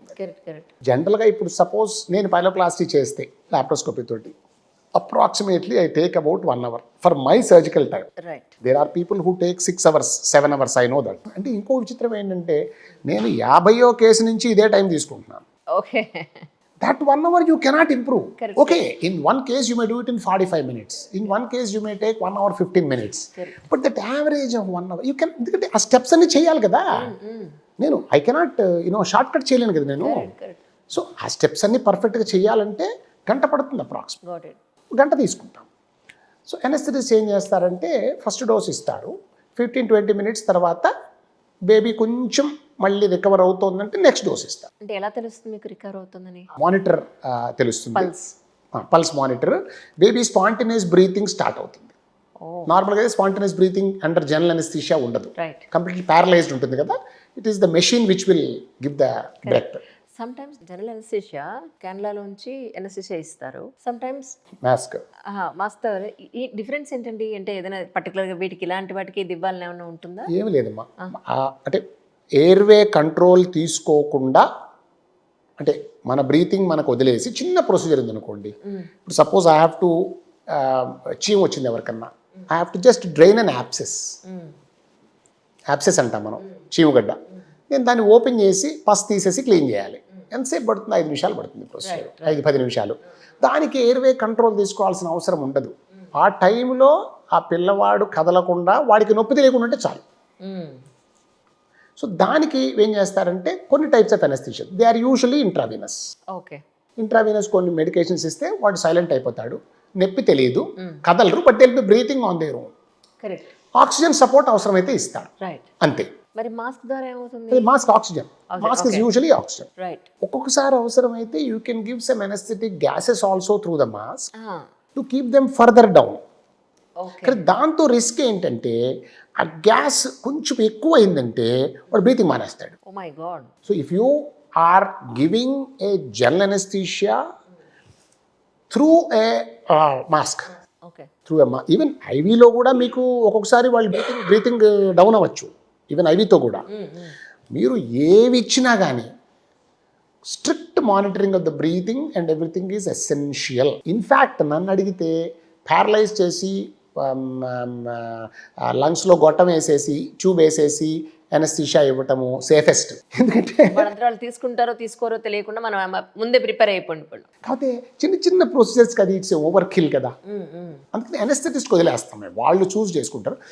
మేము చూస్ చేసుకునేది ఎనస్థెటిస్ట్ని. నేను వాళ్ళు ఏం ఎనస్థీషియా ఇవ్వాలో నేను చూస్ చేయను, right. But we choose the anaesthetist. We're very, అంటే పీడియాట్రిక్ సర్జన్స్ అంటే మేము వీఆర్ పారానాయిడ్ విత్ ఎనస్థెటిస్ట్స్. మీ సర్జరీకి ఎంతమంది టీం కావాలి సార్? యాక్చువల్గా యూజువల్గా 2 ఉంటారు మాకు ఎప్పుడు, యూజువల్గా 2 సరిపోతారు. ఇద్దరే? 2 ఎనస్థెటిస్ట్ సార్, ఎనస్థెటిస్టులు. ఆల్ ఓవర్ టీం ఎంతమంది ఉంటారు? ఎనస్థెటిస్టులు కాకుండా ఒక 4 to 5 మెంబర్స్ ఉంటారు ఎనస్థెటిస్టులు. స్టార్టింగ్ నుంచి ఎండింగ్ వరకు ఖచ్చితంగా వీళ్ళు ఉండాల్సిందే అనే టీం 4 to 5 మెంబర్స్ ఉంటారు. మేజర్ కేసు అయితే 4-5 ఈజీగా ఉంటారు, 4-5 ఈజీగా ఉంటారు మేజర్ కేసు అయితే. ఎనస్థీషియా వాళ్ళు separate. So we choose the anaesthetist. నేను ఐఎమ్ వెరీ పర్టికులర్. అంటే ఎలా అంటే ఇప్పుడు ఎనస్థీషియా టీం ఉంది మాకు, దే కవర్, మా ఆపరేషన్ థియేటర్ కవర్ చేస్తారు. వాళ్ళకి నేను ఏం చెప్పానంటే ఫస్ట్ వాళ్ళు వచ్చినప్పుడు టీము మీ నేను కవర్ చేస్తామని అన్నప్పుడు 3 ఉన్నారు వాళ్ళు, గుడ్ రిలయబుల్ పీడియాట్రిక్ ఎనస్థెటిస్ట్. మీ 3లో ఎవరో ఒకళ్ళు నాకు థియేటర్లో కనపడితేనే నేను ఆపరేషన్ చేస్తాను. మీ 3 కాకుండా 4వ వ్యక్తి కనపడితే నేను వెళ్ళిపోతా బయటికి, కేసు క్యాన్సిల్ చేస్తానని చెప్పి అయ్యో Narayana. I told them very clearly. ఎందుకంటే it's better not to do it than do it and invite. అంటే we are very very clear about, because paediatric anaesthesia is not a joke. Correct sir. Paediatric anaesthesia children ఎలా react అవుతుంది, వాడు ఏం చెప్పలేడు, వాడు ఏం మాట్లాడలేడు. ఇప్పుడు అడల్ట్స్ అనుకోండి, ఎనస్థీషియన్స్ లేచింది, నాలుగు చూపించండి, ఎదుగో మీ ఆవిడ వచ్చారు నవ్వండి అంటే వాళ్ళు ఆవిడ చూసి అవుతాడు వేరే విషయం, బట్ మీ ఆవిడ వచ్చారు నవ్వండి, మీ పేరేమిటి, ఇవన్నీ అడుగుతారు కదా, పేరేమిటి, 4 చూపించండి, 1 నుంచి 10 దాకా కౌంట్ చేయండి, ఏదో రకరకాల వాడికి లెక్కలు వచ్చారు మాకు తెలియదు, బట్ ఏదో ఒకటి మొత్తం మీద పిల్లగాడిని ఏమడుగుతారు. అవును, వాడికి 6 నెలలు, 3 నెలలు, 1 year. ఏడిస్తే ఎందుకు ఏడుస్తున్నాడు కూడా తెలియదు మనకి. A crying child is a normal child. నేను లిటరల్గా ఐసీయూలోకి వెళ్తే పిల్లల్ని ఏడిపించకుండా బయటికి రాను. నేను ఐసీయూలోకి వెళ్తే చిన్న బేబీస్, నేను ఇట్లా ఐసీయూలోకి వెళ్తే సర్జికల్ బేబీ చూడటానికి వాడిని ఏడిపించి బయటకు వస్తా. ఎందుకు సార్ అది చెప్పండి. A crying child is a normal child. అచ్చా, అలా అంటారా? బాలానాం రోదనం బలం అని మన వాళ్ళు ఊరికే అనలేదు. అవును, వాళ్ళు వేరే మీనింగ్లో ఏ మీనింగ్లో అన్నా కానీ ఒకటి రోదనం బలం అని ఎందుకు అన్నారంటే ఏడిస్తే బాగా లంగ్స్లోకి ఎయిర్ వెళ్తుంది, లంగ్స్ బాగా ఉబ్బుతాయి. అందుకే పుట్టంగానే పిల్లల్ని ఏడిపిస్తారు కదమ్మా, అది చాలా సింపుల్ కదా. వాడు ఏడవకపోతే టెన్షన్ అందరికీ, ఎడవకూడితే అవును అది వాడు ఏడవకపోతే అందరూ ఏడుస్తారు. వాడు ఒక్కడు ఏడిస్తే అందరూ హ్యాపీగా ఉంటారు. సో అంటారు కదా బాలానాం రోదనం బలం అని. ఒకటి వాడు ఏడిస్తే లంగ్స్లోకి ఎయిర్ బాగా వెళ్తుంది, అది మంచిది. ఎనస్థీషియా తర్వాత వాడు లేచిన తర్వాత వాడు డీప్ బ్రీత్ తీసుకోవాలంటే బాగా గాలి తీసుకో, పెద్దవాళ్ళకి చెప్పినట్టు చెప్పలేం కదా, బాగా గాలి తీసుకోవాలంటే వాడికి ఏం తెలుసు, వాడి సో వాడు ఏడిస్తే బాగా లంగ్స్ ఎక్స్పాండ్ అయ్యి మంచి ఆక్సిజనేట్ అవుతుంది బాడీ. సెకండ్ థింగ్, ఇంకొక మీనింగ్ ఏంటంటే, అంటే మన వాళ్ళు చెప్పింది, ఏడిపే వాడి బలం. అదే వాడికి ఏం కావాలన్నా ఏడవాలి. ఇప్పుడు ఏడవకపోతే పిల్లల్ని పట్టించుకుంటారు చెప్పండి ఎవడన్నా. వాడు ఏడిస్తే చచ్చినట్టు వాడు అడిగింది ఇస్తారు. సో వాడికి అదే బలం. As a pediatric surgeon, every day dealing with babies, I want the babies to cry vigorously. Cry vigorously. And not out of pain. Exactly, sir. Not out of pain. Yes. But cry, a vigorous baby, a crying baby, moving all the limbs. That's a healthy baby. Anesthesia ఇచ్చిన తర్వాత మేము చూసేది అదే. So operation థియేటర్లోనే the baby is woken up from anesthesia. ఇప్పుడు నా surgery అయిపోతుంది అనుకోండి, ఒక 15 minutes మిగిలింది కూడా చెప్పేస్తాం, అయిపోతుంది సార్, పావుగంట. అంటే మేము పావుగంట అంటే వాళ్ళు అరగంట అనుకుంటారు, అది వేరే విషయం. But at least they know that we're, వాళ్ళు చూస్తారు కదా రోజు. ఇప్పుడు లాప్రోస్కోపీతో ఇంకొక అడ్వాంటేజ్ ఏంటంటే, స్క్రీన్ మీద జరిగేది అందరూ చూడొచ్చు. నేను అబద్ధం చెప్పలేను వాడికి, నేను ఇంకా సగంలోనే ఉండి అయిపోతుందని చెప్తే వాడు నమ్మలే, నాకు తెలుసు సార్ ఇంకా తాళ దూరం ఉందంటే. They know. సో అప్పుడు లాస్ట్ డోస్ ఇచ్చేసి సర్జరీ అయిపోగానే వాళ్ళు మెల్లగా బేబీ బయటకు వచ్చేస్తుంది. ఆ డోస్ అయిపో రివర్సల్ అని ఇంకొక మెడిసిన్ ఉంటుంది, ఇచ్చేసేస్తే పూర్తిగా బయటకు వచ్చేస్తారు. బయటకు వచ్చినప్పుడు ఎయిర్వే కంట్రోల్ని మెల్లగా తీసేస్తారు. అప్పుడు the baby starts breathing activity, అవన్నీ చూసుకొని అవసరమైతే in the operation theatre monitor పెట్టి అబ్జర్వ్ చేసుకోవచ్చు. Then we slowly bring the baby out, take to the ICU. పేరెంట్స్కి ఎలా ఉంటుందంటే, అడుగుతాను నన్ను, సార్ ఎంతసేపు పడుతుంది సర్జరీ అంటే, ఇంతని చెప్పలేమమ్మా. ఫర్ ఎగ్జాంపుల్ ఈ ఆపరేషన్ పైలోప్లాస్టిక్ ఉంటే 2 to 2.5 hours పడుతుంది. నా సర్జికల్ టైం అప్రాక్సిమేట్లీ 1 hour అమ్మా. కానీ ఎనస్థీషియా ఇవ్వడము, ఎనస్థీషియా నుంచి బయటికి తీసుకురావడము, ఇవన్నీ కూడా టైం పడతాయి. కంగారు పడద్దు, నేను టైం చూసి ఆపరేట్ చేయను, కాబట్టి కంగారు పడకండి అని చెప్తాం. So by the time baby బయటకు వచ్చేటప్పటికే they may be sleeping but not under anaesthesia. కానీ సిజేరియన్స్కి ముహూర్తాలు పెట్టించుకున్నట్టే ఇప్పుడు మీ సర్జరీస్ కూడా అడుగుతారు. మంచి రోజులు చూసుకుంటారు, నాకేం ప్రాబ్లం లేదు, మంచి రోజు చూసుకోమంటే చూసుకోమని చెప్తాను. ఆడ్ టైమింగ్స్ అడిగితేనే కష్టం, అంత ఎవరు అడగట్లేదు లేండి. మంచి రోజు మటుకు చూసుకుంటారు.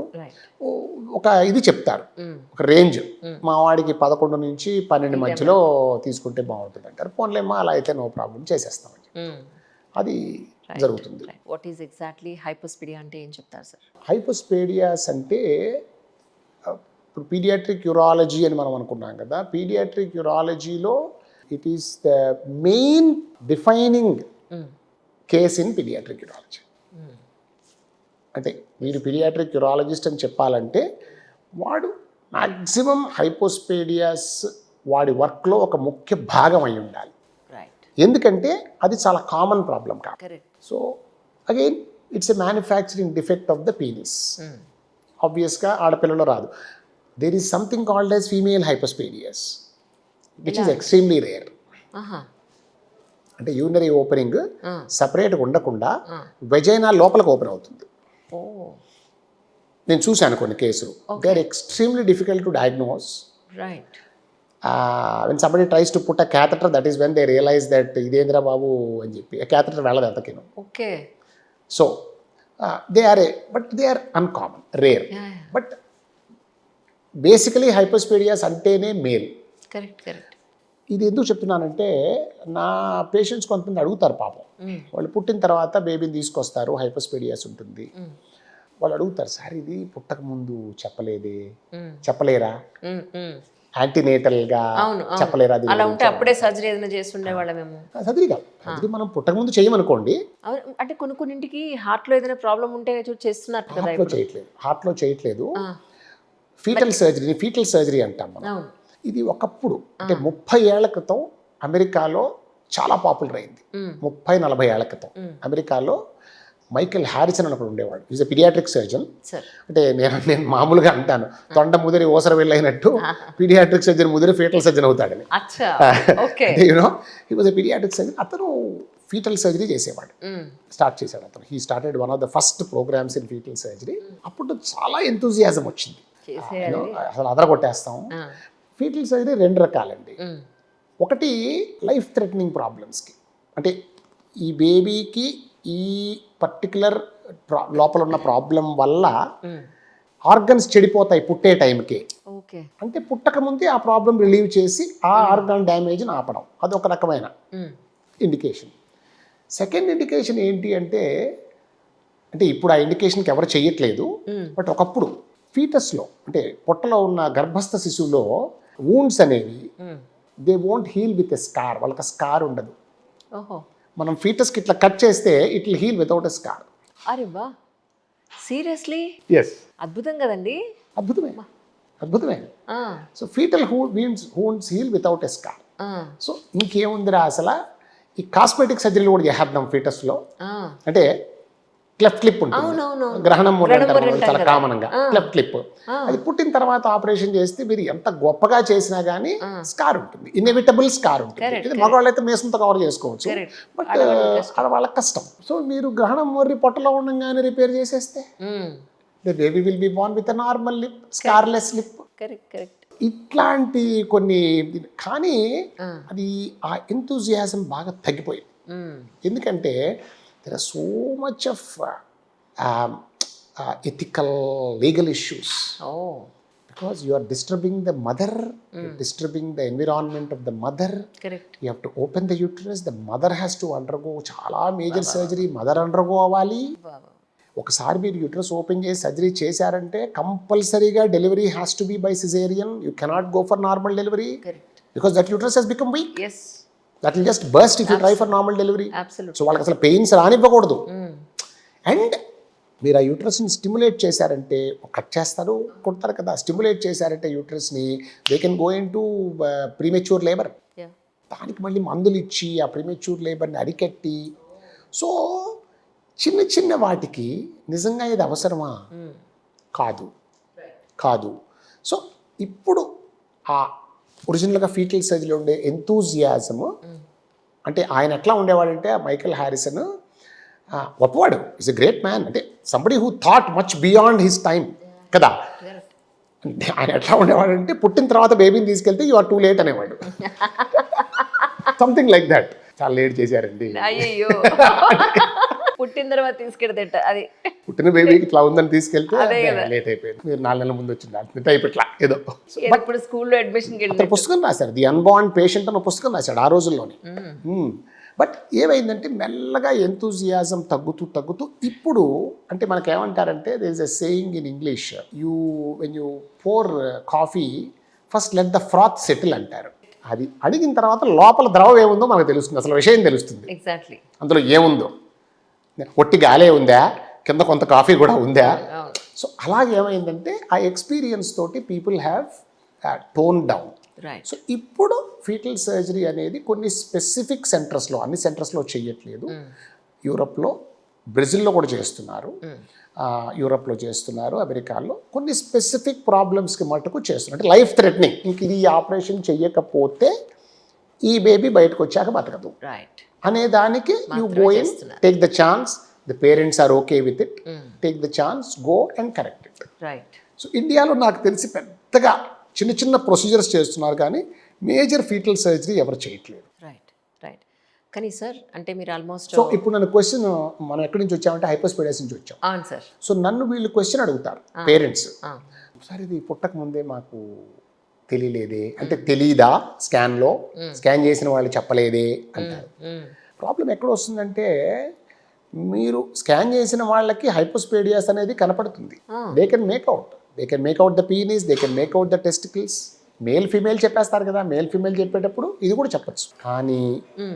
కానీ వాళ్ళు కనుక డయాగ్నోసిస్లో హైపోస్పీడియాస్ అని రాశారంటే వాళ్ళ రిపోర్ట్లో, దట్ మీన్స్ ఇండైరెక్ట్గా అది మేల్ బేబీ అని వాళ్ళు చెప్తున్నారు. ఓహో, ఇండియాలో అది ఆడమగా చెప్పడానికి లేదు కదా. అవును కదా, ఇది ఒక క్రైమ్. అవును, ఇట్స్ క్రైమ్, చట్టరీత్యా నేరం, జైల్లో పెడతారు.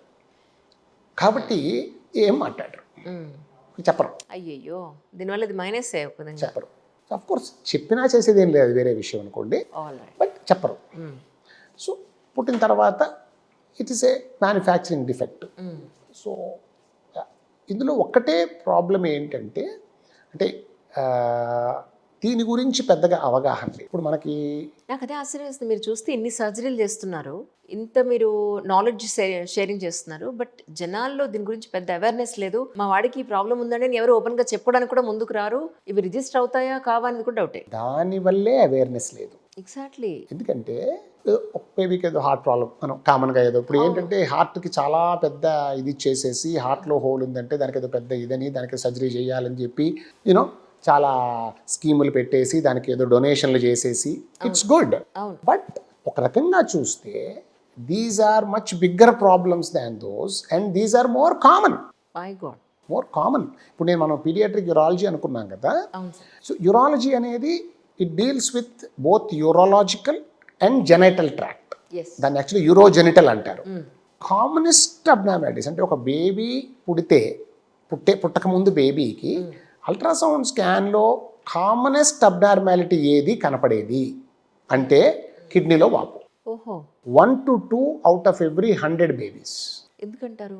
Majority of them are physiological. Physiological అంటే ఏంటంటే ఆ డెవలప్మెంట్ టైంలో కొంచెం వస్తుంది, మెల్లమెల్లగా వాటంతా అదే తగ్గిపోతుంది. ఓకే. బట్ అవి కనపడతాయి. ఇప్పుడు ఏమైందంటే మనకి ఈ స్కాన్స్ అవి వచ్చేయడం వల్ల భయంకరమైన అంటే very very powerful and very very accurate, very accurate and and and ఈ స్కాన్ చేసే వాళ్ళ ఎక్స్పీరియన్స్ కూడా పెరిగిపోయింది. ఇప్పుడు ఎక్స్పర్ట్స్ అయిపోయారు వాళ్ళు. సో దాంతో మనకి నార్మల్కి అబ్నార్మల్కి తేడా తెలియకుండా పోయింది. ఇప్పుడు ముక్కు ఇట్లా ఉంటేనే నార్మల్, ఇట్టా ముక్కు ఉంటే అబ్నార్మల్ అంటే మనలో సగం మంది అందరం అబ్నార్మలే అవుతాం కదా. అవును. సంథింగ్ అలాంటి ముక్కు లేని వాళ్ళు అందరూ అబ్నార్మల్ అంటే ఎట్టా? అంతే కదా. అమ్మవారి కళ్ళలాగా లేని పెద్ద పెద్ద కళ్ళు ఆకర్ణాంతం అంటారు, లేకపోతే అబ్నార్మల్ అంటే ఎట్లా? కాదు కదా. 6 feet person is also normal, 5 feet person is also normal. Correct. So నేను 5 feet ఉన్నావు కాబట్టి నువ్వు you are not eligible to live అంటే ఎట్లా కుదురుతుంది? So basically normal is a range, it is never a point. ఇలా ఉంటేనే కాదు. ఇక్కడ ప్రాబ్లం వస్తుంది. ఇప్పుడు రకరకాల టెస్టుల్లో ఇప్పుడు కొంతమంది ఏమో అంటే చాలా రీసెర్చ్ జరుగుతోంది. ప్రాబ్లం ఎక్కడ వస్తుందంటే ఇందులో నాకు చాలా మంది పేరెంట్స్ వస్తారండి. లాస్ట్ వీక్ నేను క్లినిక్లో కూర్చుంటే ఒకే రోజు 3 ఫ్యామిలీస్ వచ్చాయి. 1 from Hyderabad, 1 from Ongole, 1 from Kakinada. ఏమిట్రా అంటే పుట్టక ముందు ఐ థింక్ 2, 3, 4 months బేబీస్ అంతే. పోనీ హైదరాబాద్ వాళ్ళు వచ్చారంటే హైదరాబాదే కాబట్టి వచ్చారు. కాకినాడ నుంచి 2 నెలలు 3 నెలల బేబీని వేసుకుని వచ్చేసారు. ఒంగోలు నుంచి వచ్చేసారు ఒకళ్ళు 2-3 నెలల బేబీని తీసుకుని. ఏమిటయ్యా అంటే సార్ యాంటీనేటల్ స్కాన్ అంటే పుట్టక ముందు స్కాన్లో కిడ్నీలో కొద్దిగా వాపు ఉంది, పుట్టిన తర్వాత కూడా చేస్తే కిడ్నీలో కొద్దిగా వాళ్ళు శుభ్రంగా ఉన్నారు, they are growing well, their weight is good, ప్రాబ్లమే లేదు. స్కాన్లో మటుకు కొంచెం వాపు ఉన్నట్టు కనపడుతుంది. సార్ కిడ్నీ ప్రాబ్లం అంటే మాకు భయం వేసేస్తుంది సార్, మేము నెట్ చూసాము, మీ గురించి చదివాము, ఏదో విన్నాము, మా ఫ్రెండ్స్ ఎవరో చెప్పారు, లేకపోతే అర్జెంటుగా మీ ఒపీనియన్ తీసుకోవాలని వచ్చేసాం సార్. స్కాన్ చేసిన రేడియాలజిస్ట్ ఏమో ముందు 7 mm ఉండింది, ఇప్పుడు అందరికీ ఇంగ్లీష్ చదవచ్చుగా. అవును కదా, రిపోర్ట్ చదివేస్తారా? మా బాబా ఏదో ఉందనుకుని వచ్చేస్తారు. చదివేసి సార్ ఇది పుట్టక ముందు ఫస్ట్ 5 mm ఉండింది సార్, తర్వాత 7కి వచ్చింది సార్, పుట్టాక ఇప్పుడు 9కి వచ్చింది సార్, సార్ 2 mm పెరిగింది సార్ అని జోక్ చేయట్లేదు అంటే భయపడిపోతున్నారు. వచ్చింది సార్, సార్ బేబీ కూడా పెరిగింది కదా నాయన, నీ బేబీ పుట్టక ముందు ఎంత ఉంది ఇప్పుడు అంతే ఉందా? లేదు కదా. Obviously the kidney is producing more urine, that is seen as a slight swelling. ఏం చేయక్కర్లేదు స్వామి, మీరు హాయి అసలు బేబీని తీసుకురావద్దు ఇట్లాంటి వాటికి, మీరు హాయిగా మీ ఊరు వెళ్ళిపోండి. సార్ టెస్ట్లు ఎవరు ఏ టెస్టులు వద్దు అంటే తెలిసి మన ఇండియాలో ఇంకొక చిన్న ప్రాబ్లం ఏంటంటేనండి, మనకు తెలియని విషయాల మీద కూడా మనం అడ్వైజ్ ఇస్తాం. ఇన్ఫాక్ట్ తెలియని విషయాల మీదే ఎక్కువ అడ్వైజ్ ఇస్తాం మేము, అది మన నేచర్. అది అంటే ఇప్పుడు ఇరాక్ వార్లో ట్రంప్ ఎలా గెలవాలో మనవాడు చెప్తారు, అంటే మన లోకల్ మన రోడ్డు మీద ఉండేవాళ్ళు. ఐ థింక్ ఎవ్రీ కార్నర్లో ఈ డిస్కషన్ నడుస్తుంటుంది మన దగ్గర. నిన్నటి మ్యాచ్లో వాడెవడో బుమ్రా ఇంకా ఎలా బాగా బౌలింగ్ చేస్తే బాగుండేదో ప్రాబ్లీ మన వాళ్ళు చెప్తారు. ఇది ఒక ప్రాబ్లం. తెలిసి తెలియని మిడిమిడి దీంతో డాక్టర్లే, ప్రతి MBBS చేసిన డాక్టర్, ప్రతి MD డాక్టర్కి అన్ని విషయాలు తెలియదు కదా. అదే కదా, నాకు కూడా చాలా తెలియదు. నా దగ్గర కొంతమంది పేషెంట్స్ వస్తే నేను చెప్తాను, ఇది చాలా రేర్ కండిషను, నేను ఇప్పటిదాకా చూడలేదు వినలేదు, నాకు 2 రోజులు టైం ఇస్తే చదువుకొచ్చి మీతో మాట్లాడతాను. I tell them very clearly on their face, నాకు తెలియదు. భయపడిపోతారు. విచిత్రం ఏంటంటే అట్టా నేను చెప్పిన తర్వాత ఏ పేషెంట్ నా దగ్గర వెనక్కి రాలేదు మళ్ళీ వాళ్ళు. ఇంత నిజాయితీ మంచిదంటారా? అంటే నేను అనేది ఏంటంటే మేడం, అందరికి అన్ని తెలియాలని లేదు, సర్వజ్ఞత్వం లేదు, మన ఎవరికి లేదు. సర్వజ్ఞత్వం అనేది శంకరాచార్యులకు ఒక్కరికే, మనకెవ్వరికి లేదు. మనం సర్వజ్ఞులం కాదు, కాలేము కూడా. మనకి ఈరోజు పొద్దున్న తిన్న బ్రేక్ఫాస్ట్ మనకు గుర్తుండదు, ఏం మాట్లాడుతున్నాం మనం. కాబట్టి you need not know everything about everything. కష్టం అది. సో ప్రాబ్లం ఇక్కడ వస్తుంది అన్నమాట. ఏమవుతుందంటే ఆ స్కాన్ చూసి కిడ్నీలో వాపు ఉంది, ఇట్టానే మా వాళ్ళు ఎవరికో, అంటే డాక్టర్లు అయి ఉండొచ్చు, ఈవెన్ వాళ్ళ ఫ్యామిలీలో ఎవరో అయి ఉండొచ్చు, ఇట్టానే మా వాళ్ళు ఎవరికో అప్పుడెప్పుడు 20 ఏళ్ల క్రితం కిడ్నీలో వాపు అన్నారు, వాడు డామ్మని చచ్చిపోయాడు, వాడికి ట్రాన్స్ప్లాంట్ చేయాల్సి వచ్చింది, డయాలిసిస్ మీదకి వెళ్ళిపోయాడు అంటారు. పాపం పేరెంట్స్కి ఏం తెలుసు? వాళ్ళు పరిగెత్తుకుని వస్తారు, ముగ్గురండి వరుసగా 1 2 3. ఏమిట్రా అంటే, చిన్న బేబీ కాకినాడ నుంచి వచ్చాం, ఒంగోలు నుంచి వచ్చాం. ఏంటండి ఇంత చిన్న బేబీని తీసుకుని? అవసరం లేదు స్వామి, ఏం వద్దయ్యా. సార్ ఏదో టెస్ట్ చేయండి సార్. ఏం టెస్ట్ అక్కర్లేదు స్వామి, మీ బేబీ బాగుంది, మీరు వెళ్ళిపోండి, 3 నెలల తర్వాత మళ్ళీ ఒక్కసారి. అంటే ఏమవుతుందంటే 100 మంది బేబీస్లో కొంచెం కిడ్నీ వాపు కనిపిస్తుంది. 1 out of 100 అనుకున్నాం కదా, 1 to 2% బేబీస్లో కిడ్నీ, వీళ్ళలో 90% దానంతటి అదే తగ్గిపోతుంది విత్ టైం. అది పుట్టక ముందే తగ్గిపోవచ్చు, పుట్టిన తర్వాత తగ్గిపోవచ్చు. ఒక 5 to 10%లో ఇట్ మే ప్రోగ్రెస్, అంటే it may indicate some problem. ఇప్పుడు మనం అబ్స్ట్రక్షన్, పియూజీ అబ్స్ట్రక్షన్ అనుకున్నాము, లేదా యూరిన్ ఒక్కొక్కసారి రివర్స్లో వెళ్తుంది బ్లాడర్ నుంచి కిడ్నీస్లోకి. ఇప్పుడు మనకు మామూలుగా కిడ్నీస్ నుంచి బ్లాడర్లోకి వచ్చి బ్లాడర్ నుంచి మళ్ళీ బయటకు వచ్చేయాలి పోసినప్పుడు. But when you pass urine, bladder నుంచి రివర్స్లో కిడ్నీలోకి వెళ్తుంది. ద రిఫ్లక్స్ అంటారు. It's very common problem in children, very common problem. Again, majority of it is not dangerous, but some of them can be dangerous. In fact, మీరు మన దగ్గర statistics ఆబ్వియస్గా ఇండియాలో లేవు, కానీ మీరు అమెరికాలో స్టాటిస్టిక్స్ తీసుకుంటే 15 to 20 years ఏజ్లో కిడ్నీ ట్రాన్స్ప్లాంట్, డయాలిసిస్ కిడ్నీ ట్రాన్స్ప్లాంట్కి వెళ్ళిన, అంటే అక్కడ 18 years వరకు చైల్డ్ అంటారు. యాక్చువల్గా ఇప్పుడు ఇంటర్నేషనల్ డెఫినేషన్ ప్రకారం 18 years వరకు చైల్డ్. సో ఈ 15 years 18 years ఈ ఏజ్లో చిల్డ్రన్ ఎవరైతే kidney transplant, second decade of life అనుకోండి, కిడ్నీ ట్రాన్స్ప్లాంట్కి వెళ్తున్నారో వాళ్ళల్లో this reflux has been found as a major cause of kidney damage. So reflux can be dangerous.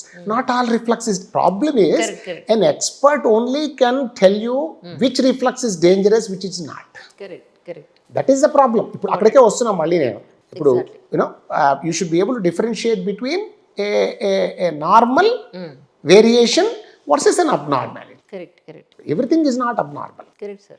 So 5 to 10%లో ఇలాంటి problems, ఇందుకు చెప్పాను డబుల్ కిడ్నీస్, డూప్లెక్స్ అంటాము, ఇలాంటి ప్రాబ్లమ్స్ ఉండే అవకాశం ఉంది 5 to 10%. Yes, sir. So expert ఏం చేస్తాడంటే ఈ రెండింటి మధ్య డిస్టింగ్విష్ చేయగలడు. దానికి కూడా ఒక స్కాన్ చూడంగానే చెప్పలేము, ఫాలో అప్ స్కాన్ కావాలి. Correct. ఇప్పుడు ఒకడు 1 month అప్పుడు పుట్టిన తర్వాత 1 monthకి స్కాన్ చేశాడు, అందులో ఒక 12 mm 13 mm వాపు ఉంది కిడ్నీలో. We say okay, this is very minor, అంటే this is just very baseline, పర్వాలేదు, బేబీ బాగానే ఉంది కాబట్టి ఇంకా కొన్ని పారామీటర్స్ చూసి అల్ట్రాసౌండ్లో దీనికి ఇప్పుడు అనవసరంగా వేరే టెస్ట్లు అక్కర్లేదు. 3 months తర్వాత మళ్ళీ అల్ట్రాసౌండ్ రిపీట్ చేయమంటాం. అది ఇంపార్టెంట్. కొంతమంది పేరెంట్స్ అన్ఫార్చునేట్లీ డాక్టర్ గారు అంతా బాగానే ఉందన్నారు కదా, 90% తగ్గిపోవచ్చు అన్నారు కదా అని వదిలేస్తారు. వాళ్ళకు ఒక్కొక్కసారి ఏమవుతుందంటే 1 yearకో 2 yearsకో యూరిన్ ఇన్ఫెక్షన్ వచ్చి అప్పుడు స్కాన్ చేస్తే అప్పుడు కిడ్నీ ఎంతలా అయిపోయిందిరా బాబు అని అప్పుడు ఫంక్షన్ తగ్గిపోయి they fall in to that 5% unfortunately.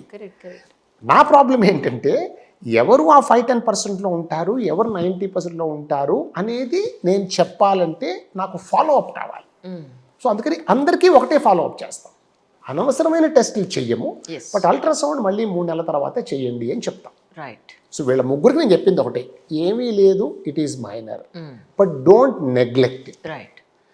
ఒక 3 months తర్వాత మీరు అల్ట్రాసౌండ్ చేయించి మీ ఊళ్ళకి నుంచి మాకు we have a way of online consultation with me.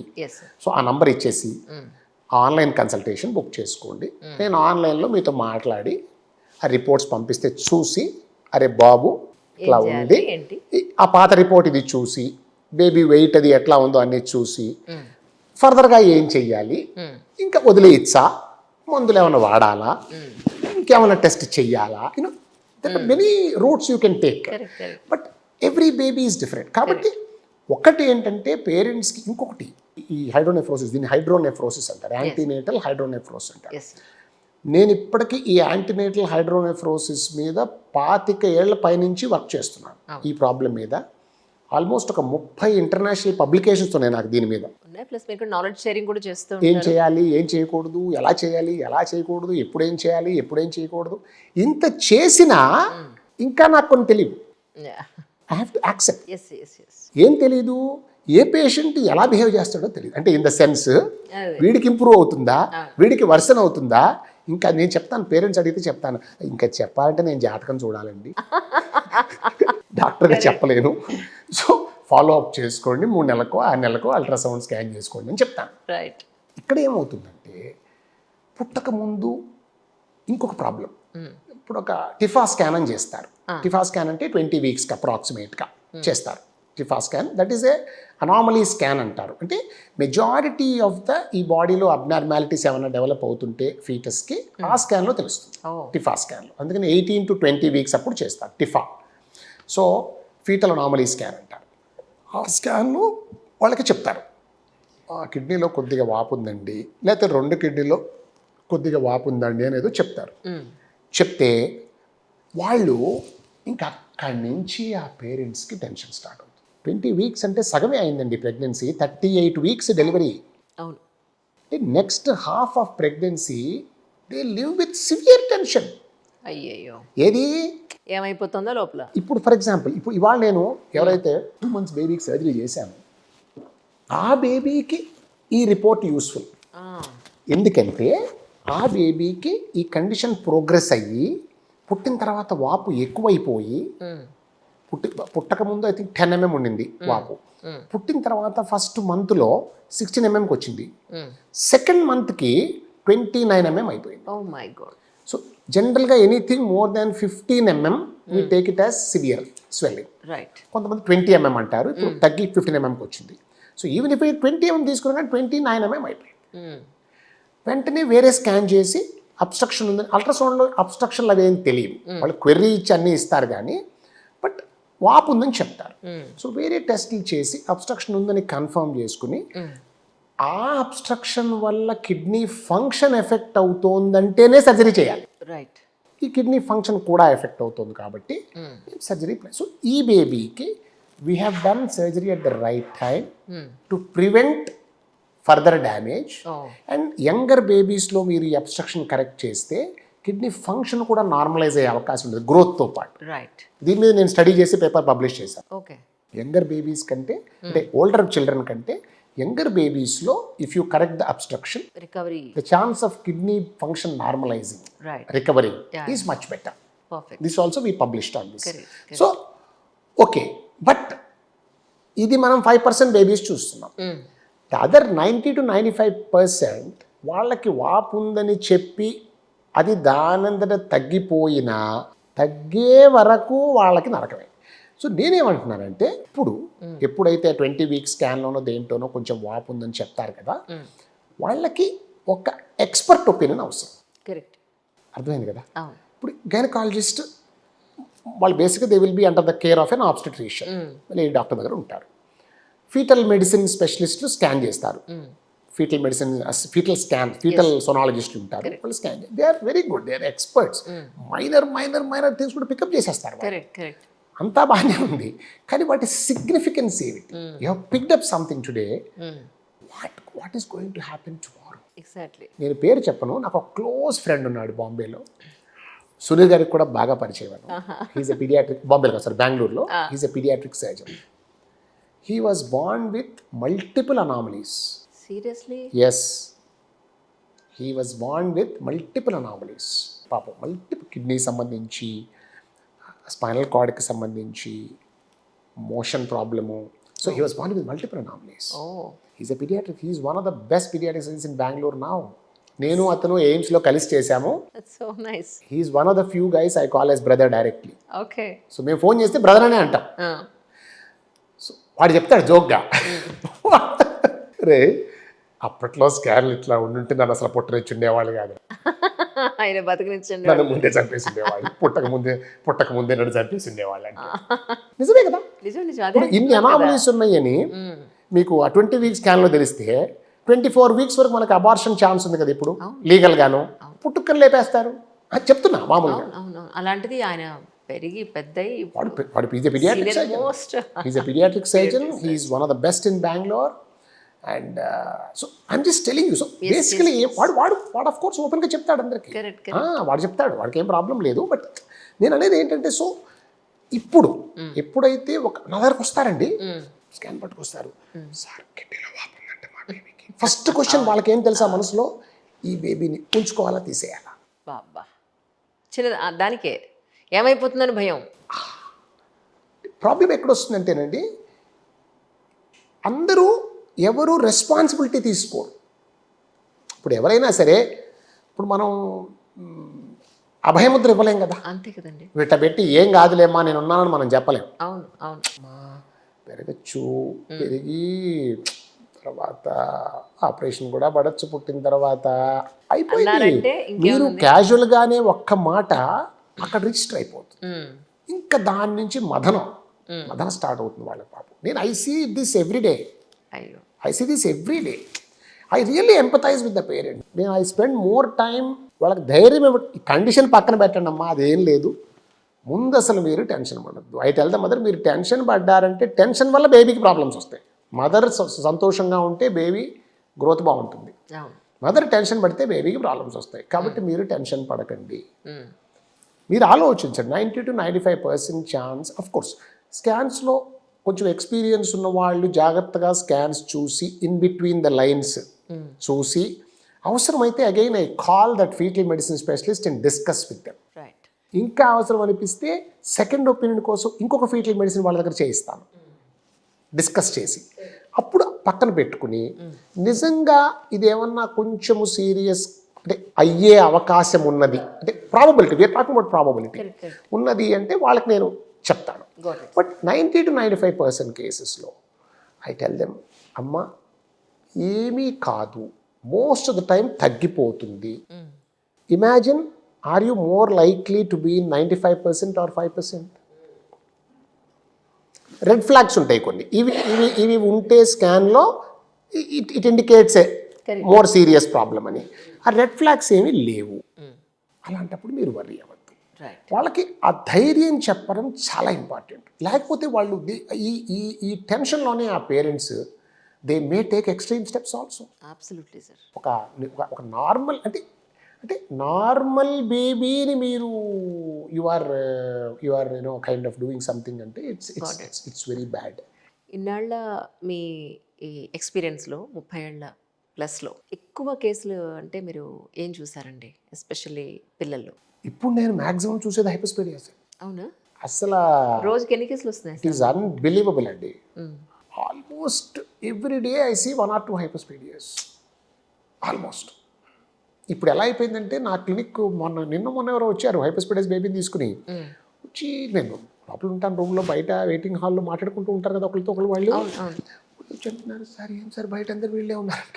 అదే కదా, బయట ఎవరిని, మావాడికి ఒక్కడికే ఉందనుకున్నాం, బయట ఎవరిని అడిగినా ఇదే అంటున్నారంటే, అంటే ఒక రకంగా చూస్తే వాళ్ళకి ఒక దశాంతి. అవునవును. అబ్బో, ఎందుకంటే ఇది ఒక్కళ్ళమే కాదు, ఇంకా చాలా మంది ఉన్నారు, ఒక సపోర్ట్ సిస్టమ్. దాన్ని సీక్రెట్గా ఉంచేసుకుంటారు చాలా మంది కదా, దీన్ని ఎవరు కూడా they don't expose. I have seen extreme cases hypospadias. అంటే నేను ఎందుకు హైపోస్పీడ్ అంటున్నానంటేనండి, ఒకటి it's a very common problem. మేము చదువుకునే రోజుల్లో వాళ్ళు ఏమనే వాళ్ళంటే 1 out of every 250 to 300 boys అనేవాళ్ళు. అంటే 3 to 4 బాయ్స్ అవుట్ ఆఫ్ 1000. 1000 మంది మగపిల్లల్లో 3-4. ఇప్పుడు current statistics are indicating 5 to 6 out of 1000. It is almost doubling. US నుంచి మొన్న ఒక పేపర్ వచ్చింది, మన దగ్గర స్టాటిస్టిక్స్ లేవు, ఎంతమంది పుట్టారు, వాళ్ళ ఎంతమందికి ఇది ఉందని.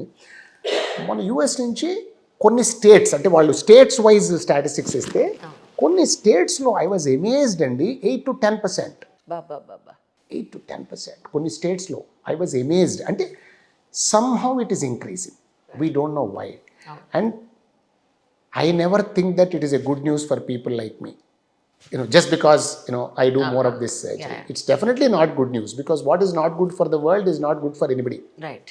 So, individual important కాదు. కరెక్ట్. So, అది ఒకటి.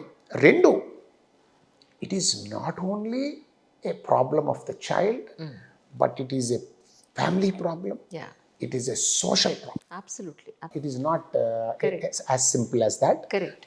I have seen children and becoming older and adolescents who had suicidal tendencies because of this.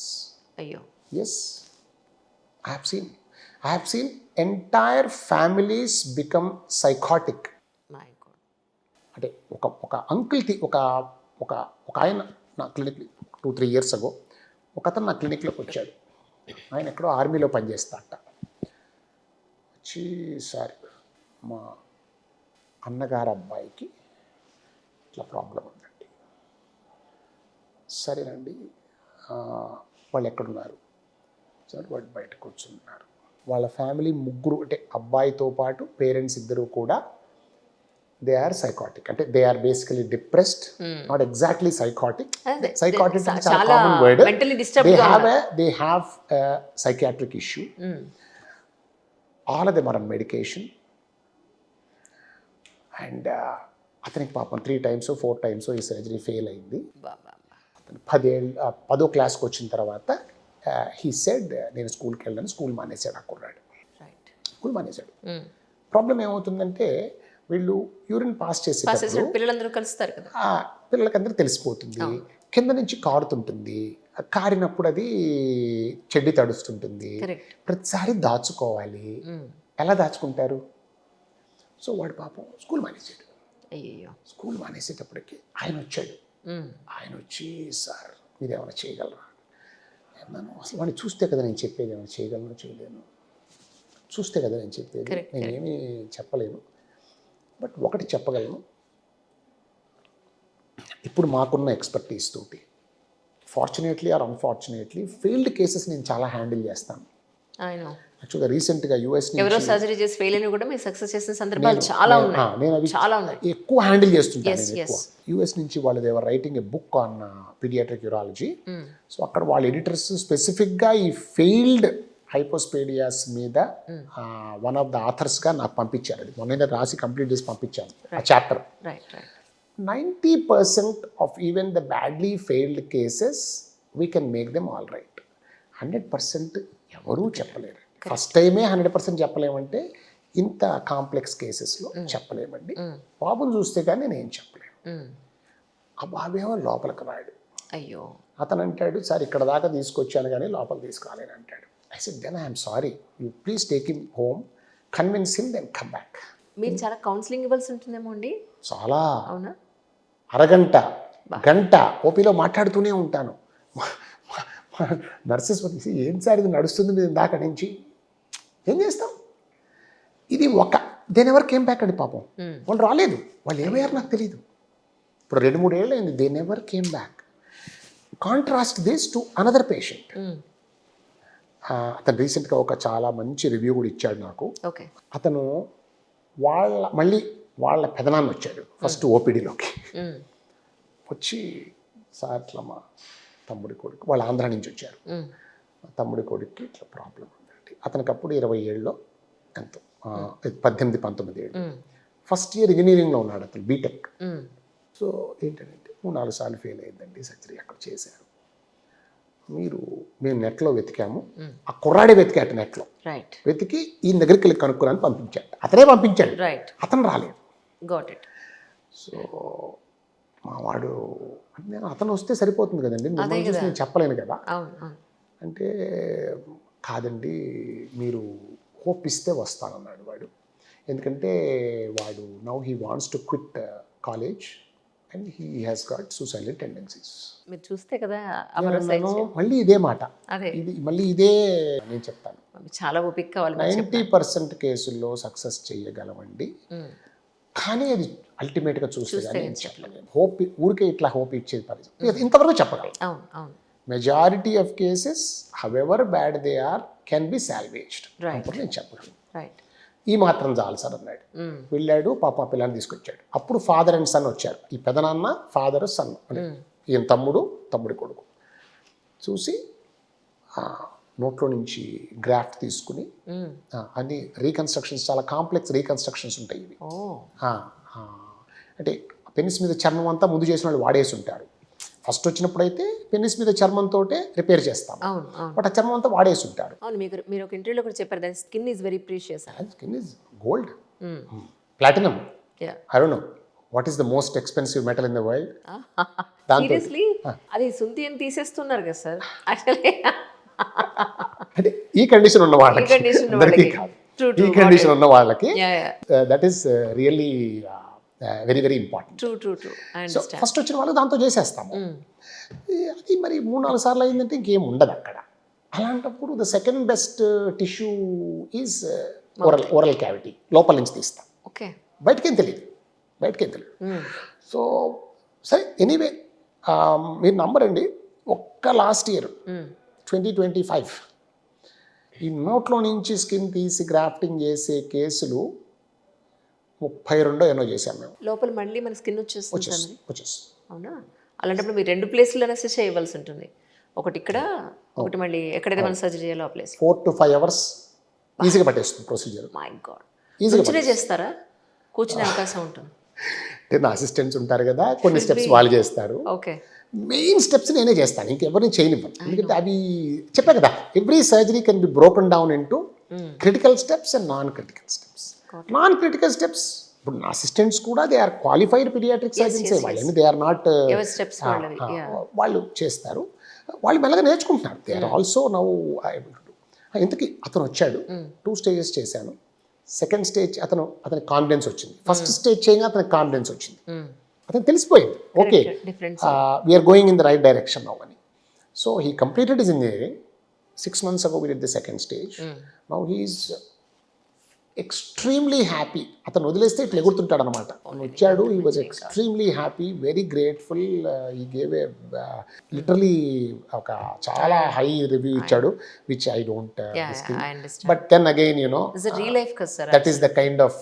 So this is a, నేను whenever I give talks on hypospadias I say hypospadias the underestimated menace అంటాను నేను. Sir అంటే చాలామంది ఇప్పుడు మన ఇంగ్లీష్లో చెప్తే వాళ్ళకి అర్థం కాకపోవచ్చు, తెలుగులో అంటే మనకి అబ్బాయిల్లో ఉండే ఇంటర్నల్ పార్ట్ విషయంలో ఏదైనా లోపం వచ్చినప్పుడు వస్తారని అంటారు. నేను చాలా కేసెస్ ఏం చూసానంటే టెస్టికల్స్ పొత్తికడుపులో ఉండిపోవడం అనేది ఎక్కువ నేను పిల్లల్లో చూశాను. పర్ఫెక్ట్, అవును. సో ఇది కాకుండా పెనిస్ అనేది చాలా చిన్న సైజులో ఉంది అనేది కొంత చూస్తూ ఉన్నాను బయట, నేను సొసైటీలో చూసేది. కానీ చాలా చంటి పిల్లల్లో నేను చూసి చెప్పినప్పుడు కూడా అబ్బాయి అలాంటివి ఏం లేవండి అని వాళ్ళకి వాళ్ళు తెలియక, దాన్ని యాక్సెప్ట్ చేయలేక, డినయల్ అవాయిడ్ చేసేస్తే, ఏమండి ఈ స్టేజ్లోనే తీసుకెళ్ళకపోతే పెద్దయ్యాక తీసుకెళ్ళడం ఇబ్బంది అవుతుందండి, this is the right age to అని నేను చెప్పినప్పుడు వాళ్ళు రియలైజ్ అవ్వడానికి చాలా ఏళ్ళు పట్టింది.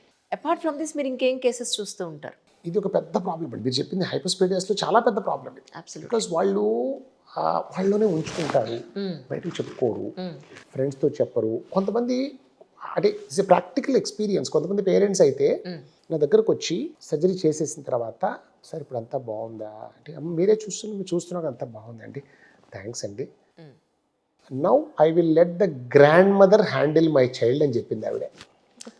అంటే for 1 year after birth, 1 year the mother did not let the grand mother handle the child. అంటే తన అత్తగారినో తన తల్లినో అసలు ఆ పిల్లవాడిని ప్రొటెక్ట్ చేసింది. వాళ్ళు చూడకుండా ప్రొటెక్ట్ చేసింది ఆవిడ.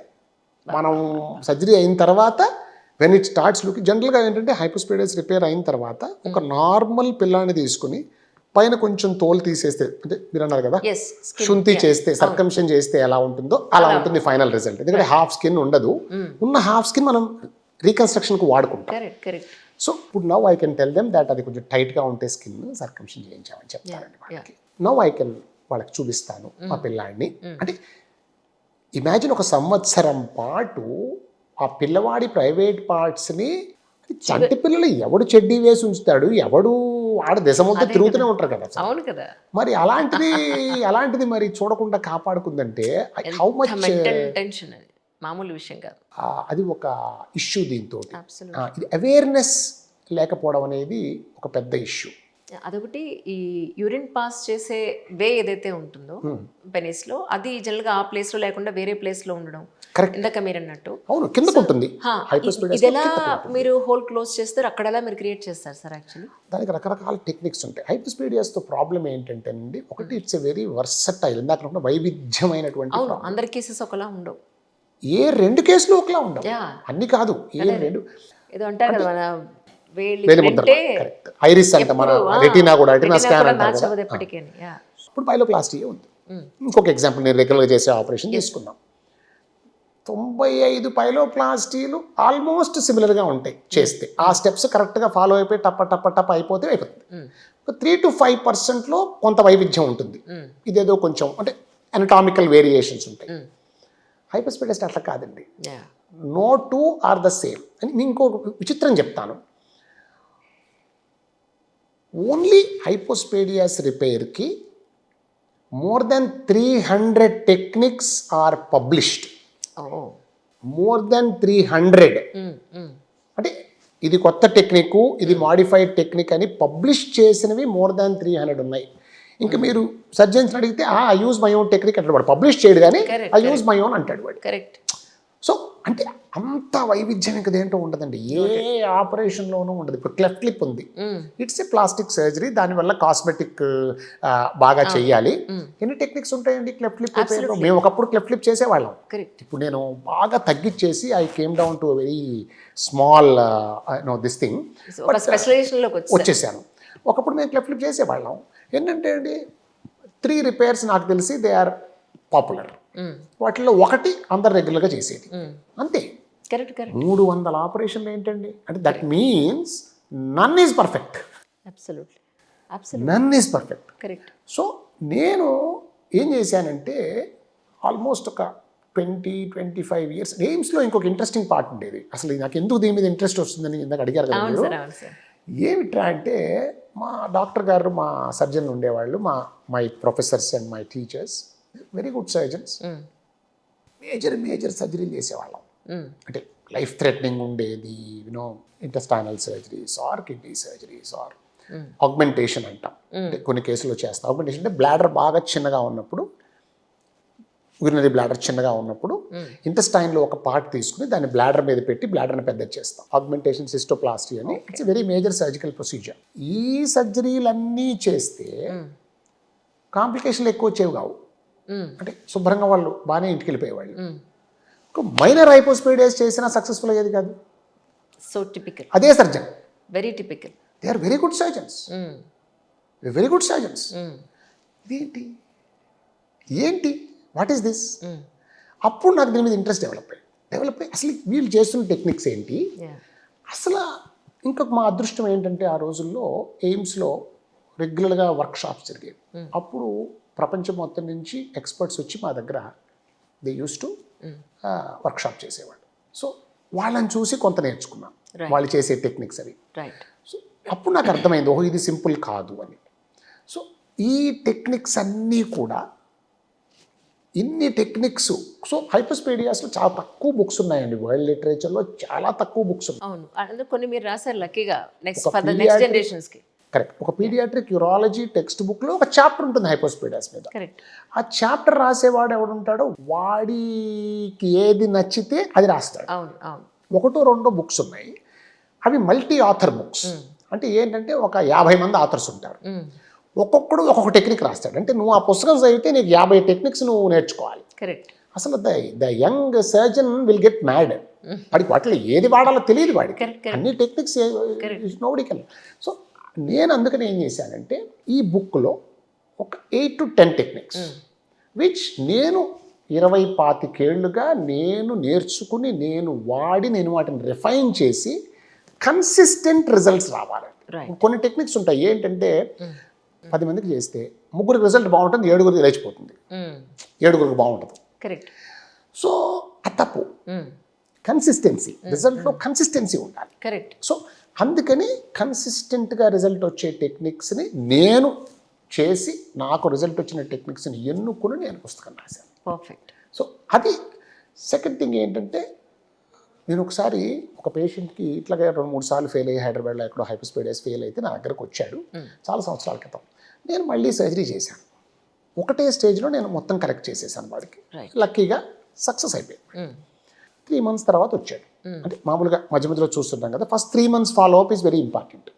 1 monthకి వచ్చాడు, మళ్ళీ 3 months తర్వాత వచ్చిన ఫాదరు, సార్ ఎలా ఉందన్నాడు. ఎలా పోస్తున్నాడు చూడండి, బాగానే పోస్తున్నాడు, చూసాను అంతా బాగుంది, బాగా హీల్ అయిపోయింది. సార్ అంతా బాగా హీల్ అయిపోయింది కదా, బాగా హీల్ అయిపోయింది, ఇంకేం చేయని అవసరం లేదు, ఇంకేం చేయని అవసరం అన్నాడు.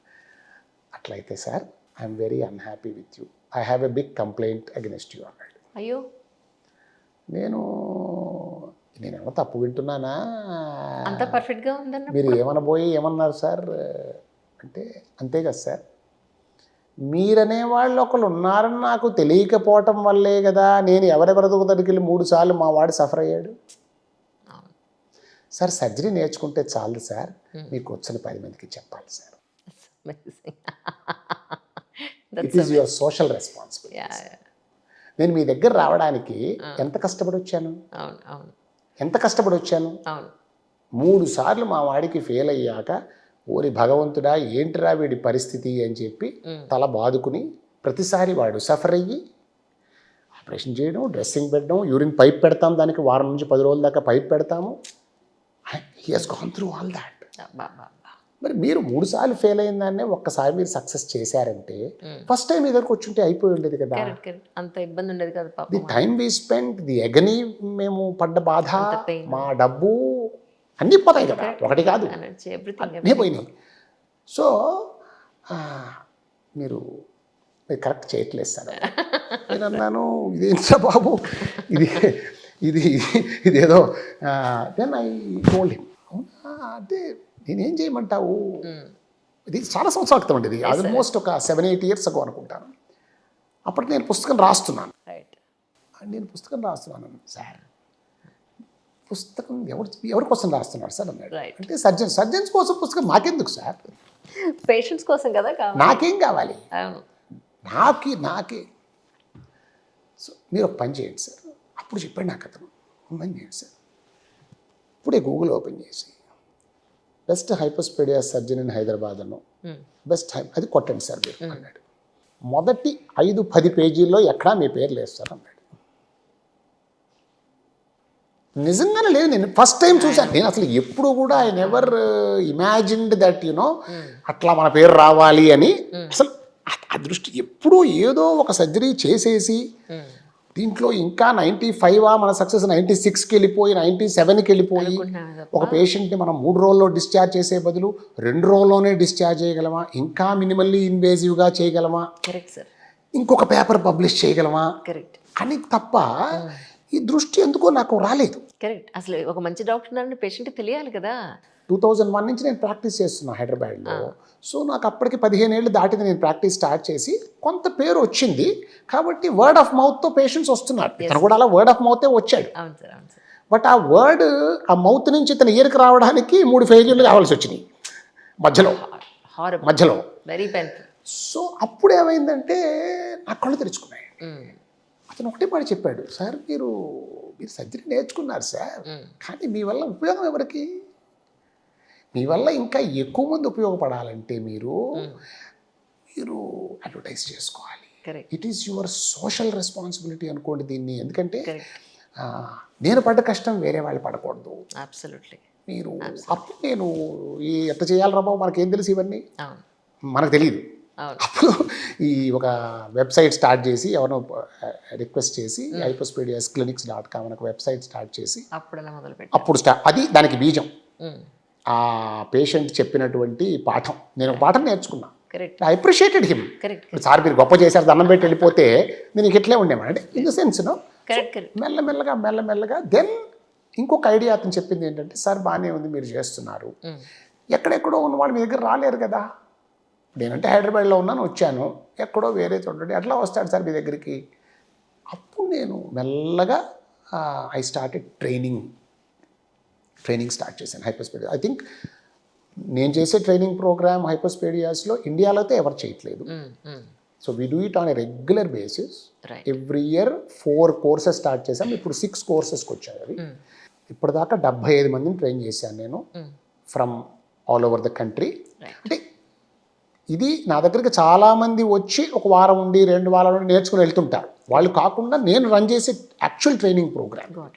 వాళ్ళని ఇక్కడ నా దగ్గరకు వచ్చి నేర్చుకుని, సో అప్పుడు నేను ఆలోచించాను అనమాట. ఓకే, ఇప్పుడు మహారాష్ట్రలో ఉంటాడు ఒకడు, మరి వాడికి మరి ఎలా వస్తుంది, ఎగ్జాక్ట్లీ అక్కడ మా ఊళ్ళో ఉండే పేషెంట్లు ఎవరు ట్రీట్ చేస్తాడు, కాబట్టి let us pass on this thing to them అని చెప్పి వాళ్ళు వచ్చి, సో ఇప్పుడు అక్కడికి మేమేం చేసామంటే ఒక 50 మెంబర్స్ని ట్రైన్ చేసిన తర్వాత వాళ్ళకు ఒక క్వశ్చనేర్ పంపించి ఫీడ్బ్యాక్ తీసుకున్నాం.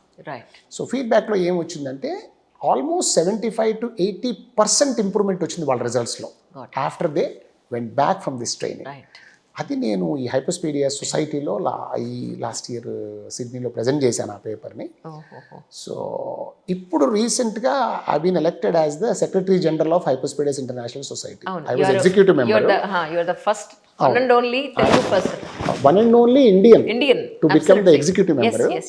And now I have been elected as the Secretary General. Correct. So when I was elected, we had a meeting. Yes. Executive committee మీటింగ్లో మాట్లాడమన్నా, అంటే అంటే నువ్వేం చేస్తావో చెప్పాలి కదా, next views. So the one thing I told them is I want to identify ప్రపంచంలో expert centres in హైపోస్పీడియాస్ అనేది identify చేసి అంటే ది ఎక్స్పర్ట్ ట్రైనింగ్ సెంటర్స్ అంటే ఒక స్ట్రిక్ట్ క్రైటీరియా పెట్టి, ఇప్పుడు ప్రతివాడు నేను చేస్తాను ట్రైనింగ్ అంటాడు, అది కుదరదు. స్ట్రిక్ట్ క్రైటీరియా నువ్వు కనీసము, అంటే నేను చాలామందికి చెప్తానండి, ఇది ఏమవుతుందంటే ఇవన్నీ ప్రాక్టికల్ ఇష్యూస్. ఒక 10-15 ఏళ్ల క్రితం ఒక 4-5 ఇంటర్నేషనల్ హైపోస్పీడియాస్ ఎక్స్పర్ట్స్ పెట్టి ఒక రౌండ్ టేబుల్ మీటింగ్ పెట్టారు. అది పబ్లిష్ అయింది జర్నల్లో. వాళ్ళని అడిగారు, మీరు హైపోస్పీడియాస్ ఒక సర్జన్, ఇప్పుడు ఒకడు ఉన్నాడు, హైపోస్పీడియాస్ ఏంటంటే పీడియాట్రిక్ సర్జన్స్ చేస్తారు, యూరాలజిస్టులు చేస్తారు, ప్లాస్టిక్ సర్జన్స్ చేస్తారు. బట్ నేనేమంటానంటే ఇది పీడియాట్రిక్ సర్జరీ కాదు, ఇది యూరాలజీ కాదు, ఇది ప్లాస్టిక్ సర్జరీ కాదు, ఇది హైపోస్పేడియాలజీ. సో మీకు అన్నీ రావాలి, అన్నీ కలిపి ఎలా వాడాలో తెలియాలి. మీకు ఆ దీపావళి తయారు చేసేటప్పుడు అవన్నీ సూర్యకారాలు అవన్నీ సరిగ్గా కలపాలి, సరిగ్గా కలపకపోతే మన మీద పేలుతుంది ఆ బాంబు, చుచ్చుముట్టు పేలుతుంది. సో అట్లాగా అన్నీ కలిపి ఎలా దాన్ని తయారు చేయాలో ఒక మిక్స్చర్. అంటే you need to know paediatric surgery. Paediatric surgery అంటే ఏంటి, చిన్న టిష్యూస్ని, ఫైన్ టిష్యూస్ని ఎలా హ్యాండిల్ చేయాలి, ఫైన్ సూచర్ మెటీరియల్ వాడాలి, ఇవన్నీ paediatric surgery. Urological principles, because it is urinary system, so urological principles తెలియాలి. అది కాకుండా ఆబ్వియస్గా ప్లాస్టిక్ సర్జరీ, అంటే ప్లాస్టిక్ అంటే ఎనీ రీకన్స్ట్రక్టివ్ సర్జరీ యాక్చువల్గా పీడియాట్రిక్స్, ప్లాస్టిక్ సర్జన్ సపోర్ట్ కూడా కావాలి ఇందులో. Very rare. సో డ్రాఫ్టింగ్ అంతా మేమే చేసేస్తాం, అంటే ఆ ప్రిన్సిపల్స్ మేము నేర్చుకుంటాం. So what I'm saying is we learn all the principles and then we should, ఏది ఎక్కడ వాడాలో తెలియాలి, అది ఇంపార్టెంట్ అన్నిటికంటే. అది చాలా ఇంపార్టెంట్. సో ఈ దీంట్లో ఏమవుతుందంటే మనం ట్రైనింగ్ ఇచ్చేటప్పుడు కూడా ఇవన్నీ ప్రిన్సిపల్స్ వాళ్ళకి చెప్పాలి, ఈ ప్రిన్సిపల్స్ అన్ని. సో నేనేమంటున్నానంటే వాళ్ళని అడిగారు క్వశ్చన్ ఆ ఎక్స్పర్ట్ కమిటీని ఆ రౌండ్ టేబుల్లో, అయ్యా బాబు మీరు ఇప్పుడు హైపోస్పీడియాస్ ఒకటి నేర్చుకున్నాడండి, పీడియాట్రిక్ సర్జనో యూరాలజిస్టో పీడియాట్రిక్ యూరాలజిస్టో ఎవరో ట్రైనింగ్ అయ్యాడు, బయటకు వచ్చాడు, మరి వాడికి రిజల్ట్స్ రీజనబుల్గా రావాలంటే వాడు సంవత్సరానికి ఎన్ని కేసులు చేయాలి? ఇప్పుడు గ్రేటెస్ట్ బ్యాట్స్మెన్ అయినా ఒక సంవత్సరం పాటు ఇంట్లో కూర్చుంటే, ఒక సంవత్సరం పాటు నెట్ ప్రాక్టీస్ లేక ఇంట్లో కూర్చుంటే వాడు ఫస్ట్ బాల్కి అవుట్ అవుతాడు. ఇది వెరీ సింపుల్ కదా. సో ప్రాక్టీస్ ఉండాలి. సో హైపోస్పీడియాస్ చాలా వైవిధ్యమైన కండిషన్ కాబట్టి, చాలా డెలికేట్ ఆపరేషన్ కాబట్టి 1 millimeter this side that side can make a difference. So it is not a small procedure. Where 1 millimeter can make a difference.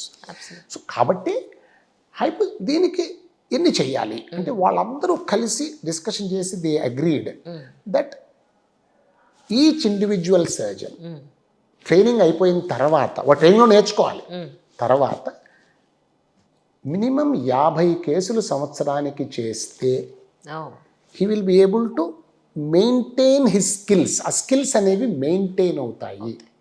Got it. Okay, మరి complicated hypospadias చేయాలంటే బాగా severe కేసులు, తర్వాత failed cases, minimum వాడు 100 హైపోస్పీడియాస్ per year చేస్తేనే వాడు complicated cases handle చేయాలి. రీఆపరేషన్స్ లేకపోతే ముట్టుకోకూడదు. సో నేను ఇప్పుడు ట్రైన్ చేసే వాళ్ళకి కానీ నేను ఒకప్పుడు టీచ్ చేసేవాడిని, నేర్చుకోవడానికి వస్తుంటారు చాలామంది. నేను ఒకటే చెప్పేవాడిని, చెప్తాను ఇప్పుడు కూడా, మీరు మీ ప్లేసెస్కి వెనక్కి వెళ్ళండి. హైపోస్పీడియా సర్జరీ మీరు చేయొద్దని నేను చెప్పను, నేర్చుకున్నది చెయ్యండి. కానీ ఒకసారి ఫెయిల్ అయితే మళ్ళీ చేయకండి. Correct. Seek an expert opinion after that. ఎందుకంటే మీరు చేసే నంబర్స్కి, మీకున్న ఎక్స్పీరియన్స్కి, ఫెయిల్డ్ కేసెస్ చేసే ఎక్స్పీరియన్స్ మటుకు మీకు లేదు. అది రావాలంటే మీరు జనరల్ అనెస్థీషియా ఇస్తారా సార్? Local general anaesthesia. అవునా? చిన్నపిల్లలు కదా, వాడు ఒరే నువ్వు ఏం చేయను, నొప్పి పెట్టదు, ఇంజక్షన్ ఇస్తానంటే వాడు ఊరుకోడు. పిల్లలు సరే, పెద్దవాళ్ళలో అయితే పెద్దవాళ్ళకు కూడా జనరల్ ఎందుకు ఇస్తారు? స్పైనల్ కూడా ఇవ్వచ్చు, పెద్దవాళ్ళలో స్పైనల్ అనెస్థీషియా కూడా ఇవ్వచ్చు. స్పైనల్ అనెస్థీషియాస్ ఒక్కటే ప్రాబ్లం ఏంటంటేనండి, ఆ స్పైనల్లో ఎపిడ్యూరల్ అంటాం, కార్డల్ ఎపిడ్యూరల్, అవి ఇస్తే అవి కూడా కొంతమంది ఇస్తారు. ప్రాబ్లం ఏమవుతుందంటే there are some reports that వాటి వల్ల ఆ పెన్నిస్ హార్డ్ అయిపోయి సర్జరీ అప్పుడు ట్యూమిసెన్స్ వచ్చి కాంప్లికేషన్స్ ఆర్ మోర్ అనే రిపోర్ట్స్. కాబట్టి ఎస్పెషలీ నేను అడాలసెంట్స్, అడల్ట్స్లో నేను చేసే మ్యాక్సిమం కేసులు నోట్లో గ్రాఫ్ తీసుకునే కేసులే. దానికెటు లోకల్ పనికిరాదు, దానికి పూర్తి ఇంట్యుబేషన్ చేసి నోరంతా నా కంట్రోల్లో ఉంది. మనం తీసుకునేటప్పుడు కొంచెం బ్లీడ్ అవుతుంది, సో అది ఎయిర్వేలోకి వెళ్ళకూడదు. So the airway has to be protected by a tube. దానికి ఎండోట్రాకియల్ ట్యూబ్స్లో 2 రకాలు ఉంటాయి. ఒకటి విత్ దిస్ వన్, అంటే మనకు బెలూన్లా ఉంటుంది అనమాట, కఫ్ ట్యూబ్, అన్కఫ్ ట్యూబ్ అని. సో కఫ్ ట్యూబ్ వేస్తారు. కఫ్ ట్యూబ్ అంటే ఆ ట్యూబ్కి ఒక చిన్న బెలూన్ ఉంటుంది. So it will completely block the inlet. So nothing will go inside. Nothing will go inside. So ఇలాంటివి చేయాల్సి వస్తుంది. So it's a general anaesthesia. We always prefer general anaesthesia. So ఇది మనము దిస్ ఈజ్ ఎ వెరీ ఇవన్నీ important points. మనం అందుకే నేనేం చెప్తానంటే, ఇప్పుడు ఒక డిపార్ట్మెంట్ ఉంది, నా దగ్గరకు ఒక సర్జన్ వస్తాడు ఒక డిపార్ట్మెంట్ నుంచి. ఆ డిపార్ట్మెంట్లో 3-4 సర్జన్స్ ఉంటారు. ఒక డిపార్ట్మెంట్లో ట్రైనింగ్కి వస్తాడు. నేను అడుగుతాను జనరల్గా, అదే మీరు ఎన్ని చేస్తారు హైపోస్పీడియాస్ సంవత్సరానికి అని అడుగుతాను. మా డిపార్ట్మెంట్లో ఒక 60-70 చేస్తాం సార్ అంటాడు సంవత్సరానికి. ఎంతమంది చేస్తారంటాను, అందరం చేస్తాం సార్ అంటాడు.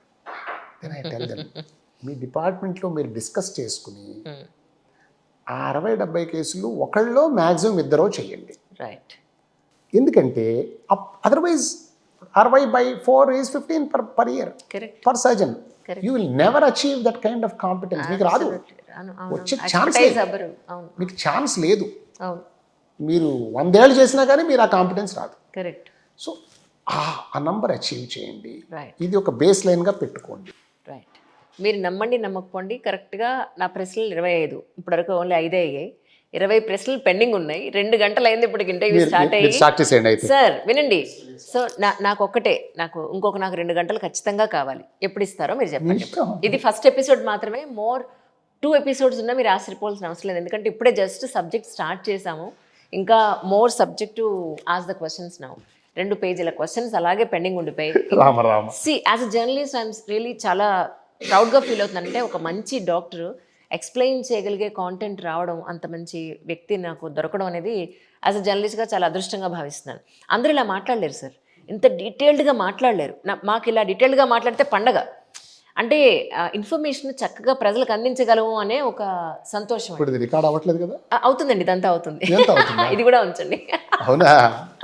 So we need more 2 hours when ever you have a time. ఎప్పుడంటే అప్పుడు, ఒక్కసారి ఎట్ ఎ స్ట్రెచ్ 2 hours మీరు నాకు ఇస్తానన్నా ఇబ్బంది లేదు.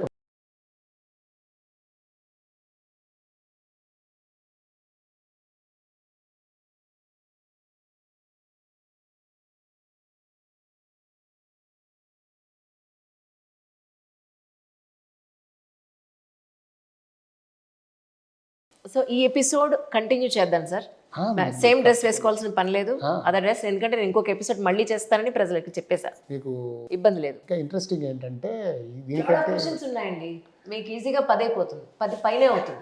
సో మనం ఏం చేద్దాం అంటే డాక్టర్ గారికి ఈ week off సబ్జెక్ట్ ఎప్పుడు ఉందో- అలాంటిదండి. నాకు సునీల్ చెప్పి పంపించాడు. మాకు విషయం తెలుసా, ఇంత చక్కగా మాట్లాడే డాక్టర్స్ మాకు రేర్గా దొరుకుతారు.